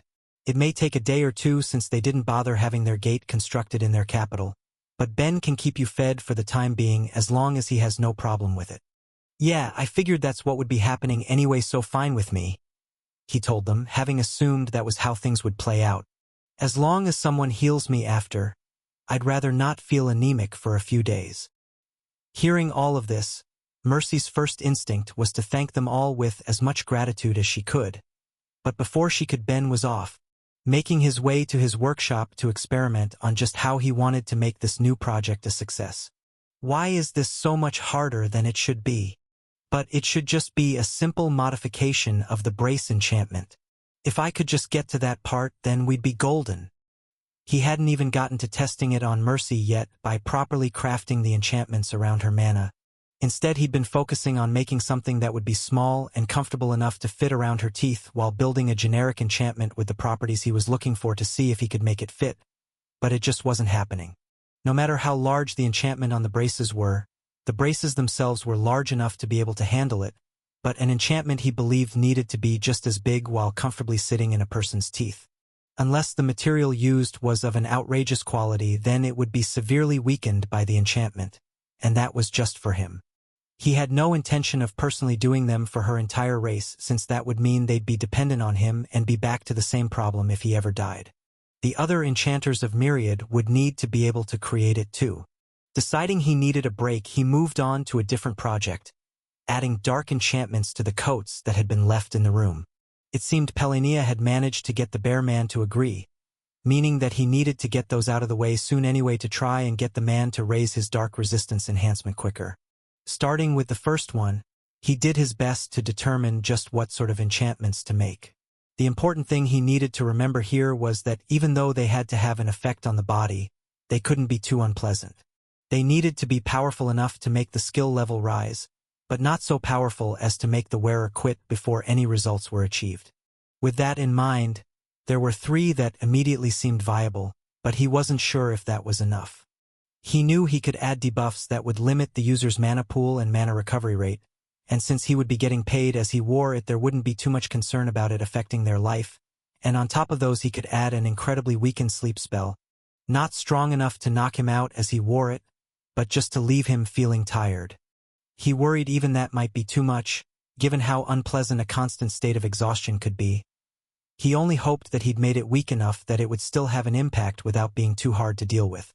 That left what else he would need to add to ensure he leveled up as fast as he could. The more enchantments the better, but he needed to walk a fine ethical line. Adding something like fear was out, as was confusion. Both could have too much of a risk of making him quit or putting him in danger. More tempting was to add a mental compulsion, the only issue being the legality of such a thing. While he was pretty sure that after his experience doing it in the Dryad village, as well as some theorizing on his part since then, he would be able to apply the compulsion of not wanting to take the jacket off, but that could create a few other issues that would end with him in prison. Wait, but if I get his consent, wouldn't that be fine? He wondered. Then I could just add a bunch of harmless mental compulsions, or at least ones with minimal harm. I suppose if he didn't need to resist them at least a little, then it might not be as effective, but that still gives me plenty of options. Let's see, keeping the jacket on, laziness, eating less, doing something embarrassing like having the urge to sing in public. They should all be harmless enough as long as they were weak and he had the willpower to resist, but might be a little complicated to make. Oh well, I'll talk to Pelania and work it out after. It was late by that point, but the queen was still up, carrying out discussions with Mercy, it seemed, when he burst into the room. They were both caught by surprise, but Mercy's reaction was hopeful. Have you had any success? Not yet, sorry. I ran into a small snag I needed to find a workaround for, so I decided to take a break to focus on a different project. Pelania, I'm working on the coats, but for the best effect, I want to add as many dark enchantments as I can. The only issue is that it gets a little morally gray after a certain point, so I was hoping you'd be able to get the consent of the guy who's going to be wearing it. I have no issue with asking him for you, but what exactly would you be making? Mental compulsions. Mercy looked shocked as he said it, but Pelania gave him a nod. I see, as long as he consents to it, there shouldn't be any issue. I just might need to gather a few representatives of neutral races to verify that he isn't being forced, coerced, or controlled into doing it. The bigger issue is if you actually know how to do it. Books on the topic are heavily restricted. I have an idea, but I'm far from an expert. Still, I'll be able to manage with a little trial and error, I think. Pelania tapped her fingers on her seat, giving a thoughtful look. If you're going to make something like a mental compulsion, then you should have a better groundwork than just trial and error. Let's see. Thera mentioned that you wanted to see some of our better quality items anyway, so I'll borrow you tomorrow after you finish making braces for the day. Usually, we restrict information like that, but I'll let you look at a book on the topic. After Ben finished up making all of the braces he could, Pelania led him through town as Thera was busy training with her father. He would have liked her company, but it seemed that without her daughter to tease, Pelania became far more restrained. So Ben, I couldn't help but notice that on your first night here you slept with my daughter. Does that mean I can expect grandchildren soon? Or not? He thought with a sigh. Aside from the issues with the phrasing, I would say probably not. You do know Thera doesn't want kids, right? Oh, I know. If that's how she really feels, then that's fine. But I reserve my right to hope she changes her mind. But what about you? Do you think there are any children in your future? It was a question he'd always dismissed growing up when it would be asked, either by his family or amongst his friends. There would always be time to figure that sort of thing out later, especially now given the situation of the world he found himself in. Why think about children when the world might end before he could have any, or worse, have some just so they would die as the world was conquered? Why would he even consider it? And yet, that wasn't the feeling he got when he heard her ask it. His family had always been something that was important to him. The fact that he'd never see them again helped change his perspective on the topic, at least a little bit, making him more aware of just what he wanted in the future. Not anytime soon, but one day I think starting a family would be nice. Pelania had asked the question intent on teasing him for his answer either way, but the look on his face as he thought about it made her put that little desire to the side. She understood the complicated feelings the Otherworlders experienced through her interactions with both Carly and Glob. She didn't want to pick at a sore spot. Instead, she changed the topic to a different one, bringing up something she'd been meaning to mention anyway when she got the chance. By the way, since the last time you were both here, we had another couple humans visit, surprisingly interested in taking the trial. I don't suppose you know anything about that. If it was a couple named Will and Steph, then I have an idea. Did they manage? He asked eagerly. He made sure to keep in touch through letters, but it wasn't like they all mentioned everything going on in their lives, and he was eager to hear of his friend's results. They succeeded and managed to get away without injury. Carly is actually off visiting them and some others at the moment. It does get a little lonelier without her around, but she's been in better spirits since she's been going out into the world. Glad to hear it. They continued chatting until they arrived at their destination, an old, ornate building, the front gated to keep out intruders while guards were stationed at it. It was only a few minutes of formality until they were let inside, but when they were, Ben felt his jaw drop. He was immediately greeted with rows of weapons, each kept in immaculate care and of a high quality. Though his crafting wasn't good enough yet to see each item's rating, he was certain that the ones closest to him were at the very least rare in rank, and even if he could make items of that quality himself, that didn't mean they weren't worth his time. Right off the bat, he was sure that the techniques used to make the closest one he saw, a dark metallic sai, was different from how he would personally approach making such an item, and it left him wanting to examine it in closer detail. Pelania gave a small laugh at his reaction and gave him a bit of an explanation. Each item in here should be tagged with some of the more necessary information on it, such as what they're made of and the enchantments on it, but nothing like the techniques used to make them, unfortunately. You can of course inspect them to your heart's content, but first let's get you those books. She took out a key and went to a back door, unlocking it but keeping him from following her as she went inside. He was able to see a single shelf with maybe a dozen books on it and felt his curiosity nagging at him as she only pulled out 3, locking up behind her as he continued to peer at it with curiosity. As fond as I am of you, giving you access to even 3 books that would largely be considered as forbidden magics and spells is already pushing my authority. Of course, if you wanted to come under my nation officially, then I might be able to do something. A brief moment of temptation flared up before he regained control of himself. Maybe one day, but I still need to focus on my training. It's a good thing nobody I've made braces for has given me an offer like that though. Well, if you ever change your mind, the option is open.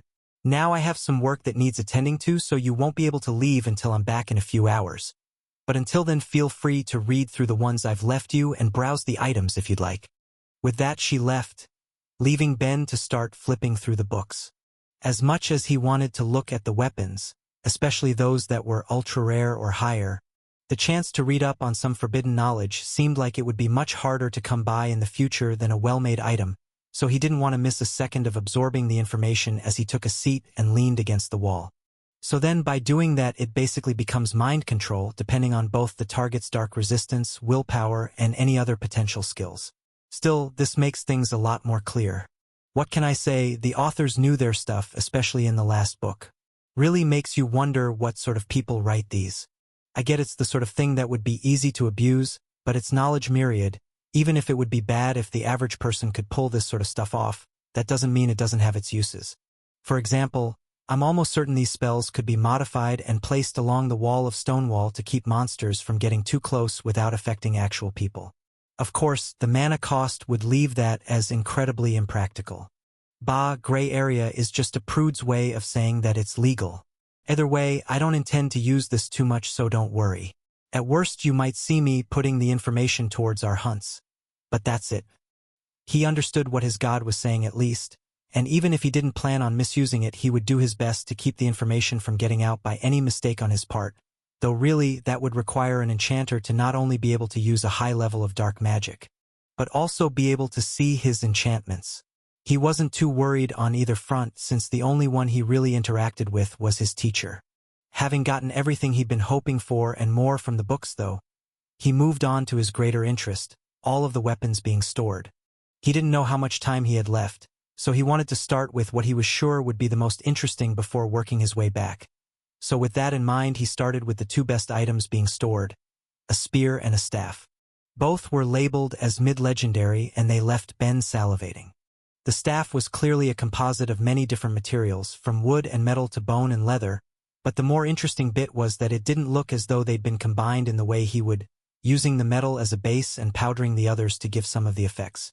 Instead, it seemed like each material was blended together as one with different types of clay, creating something that managed to keep most of the initial properties of the materials, not needing to lose any through processing. He couldn't even begin to guess how something like that was done, but the end result was beautiful, putting the best one he'd ever made, the staff Thera currently used, to shame. The spear was a thing of beauty as well, though this time less due to the fact that the item itself was good, and more due to the sheer level of complexity the enchantments on it had. That wasn't to say the spear itself was bad. He was sure it would have made it to at the very least upper rare without the enchantments, but he just couldn't fathom the density of them all. It was approaching the level of complexity he'd seen when they'd taken the trial, something he still pushed himself to replicate, even if he failed. Worse, as he read through the enchantments known to be on it, he couldn't grasp how they worked together. It seemed that if it was thrown, it would have enough power that he could only compare it to a missile, but he wasn't sure just where the power came from. The only thing he felt positive of was the least useful. It was old, very old. Some of the enchantments within were clearly beginning to fray, to the point that he worried what would happen if someone was to actually use it. So much power in such a small tool, the potential devastation that would occur if something went wrong made him sweat. Surely they would be maintained before the invasion, but that could be almost 2 decades away, and if it didn't happen until then, well, I have the time and repairing enchantments isn't hard at least. Might as well fix them up. Found something that's caught your eye? Pelinea asked as she came back, seeing him holding one of the ultra-rare items with a look of concentration. Oh hey, sorry. I noticed that the enchantment on it was starting to decay, so I did some quick maintenance. Really hope that's not the type of thing that would get me executed. As funny as it could be to pretend for a while, it's fine. You're Fox Apprentice and he speaks highly of your work. I trust you know the limits of what you can safely do. Okay, cool. It had been way more than just this one he'd worked on. With almost half of the items available needing to be repaired, he had moved on to the last of the ultra-rares, ending up with a feeling of being caught doing something he shouldn't when the Queen had walked in. Of course, even with her seal of approval, he didn't mention the work on the other items, instead finishing up with the last in his hand. Of all the ultra-rares, this one felt the most interesting. On one hand, it was only a dagger, but on the other, the enchantment configuration was one of the more unusual he'd seen for a weapon. There was almost nothing on the blade itself, instead the vast majority could be found in the handle, with smaller ones along the blade to carry its effects. It made a great deal of sense when he thought about it. If a craftsman wanted to make a blade with a certain material that wasn't as good at holding enchantments, no matter the craftsman's skill, then making the handle out of something that could cover it was a good way to spread it out. Basically just dividing up the magical load. I might need to try this out myself soon. He thought to himself cheerfully, until he froze as a realization came for how to immediately put it into practice.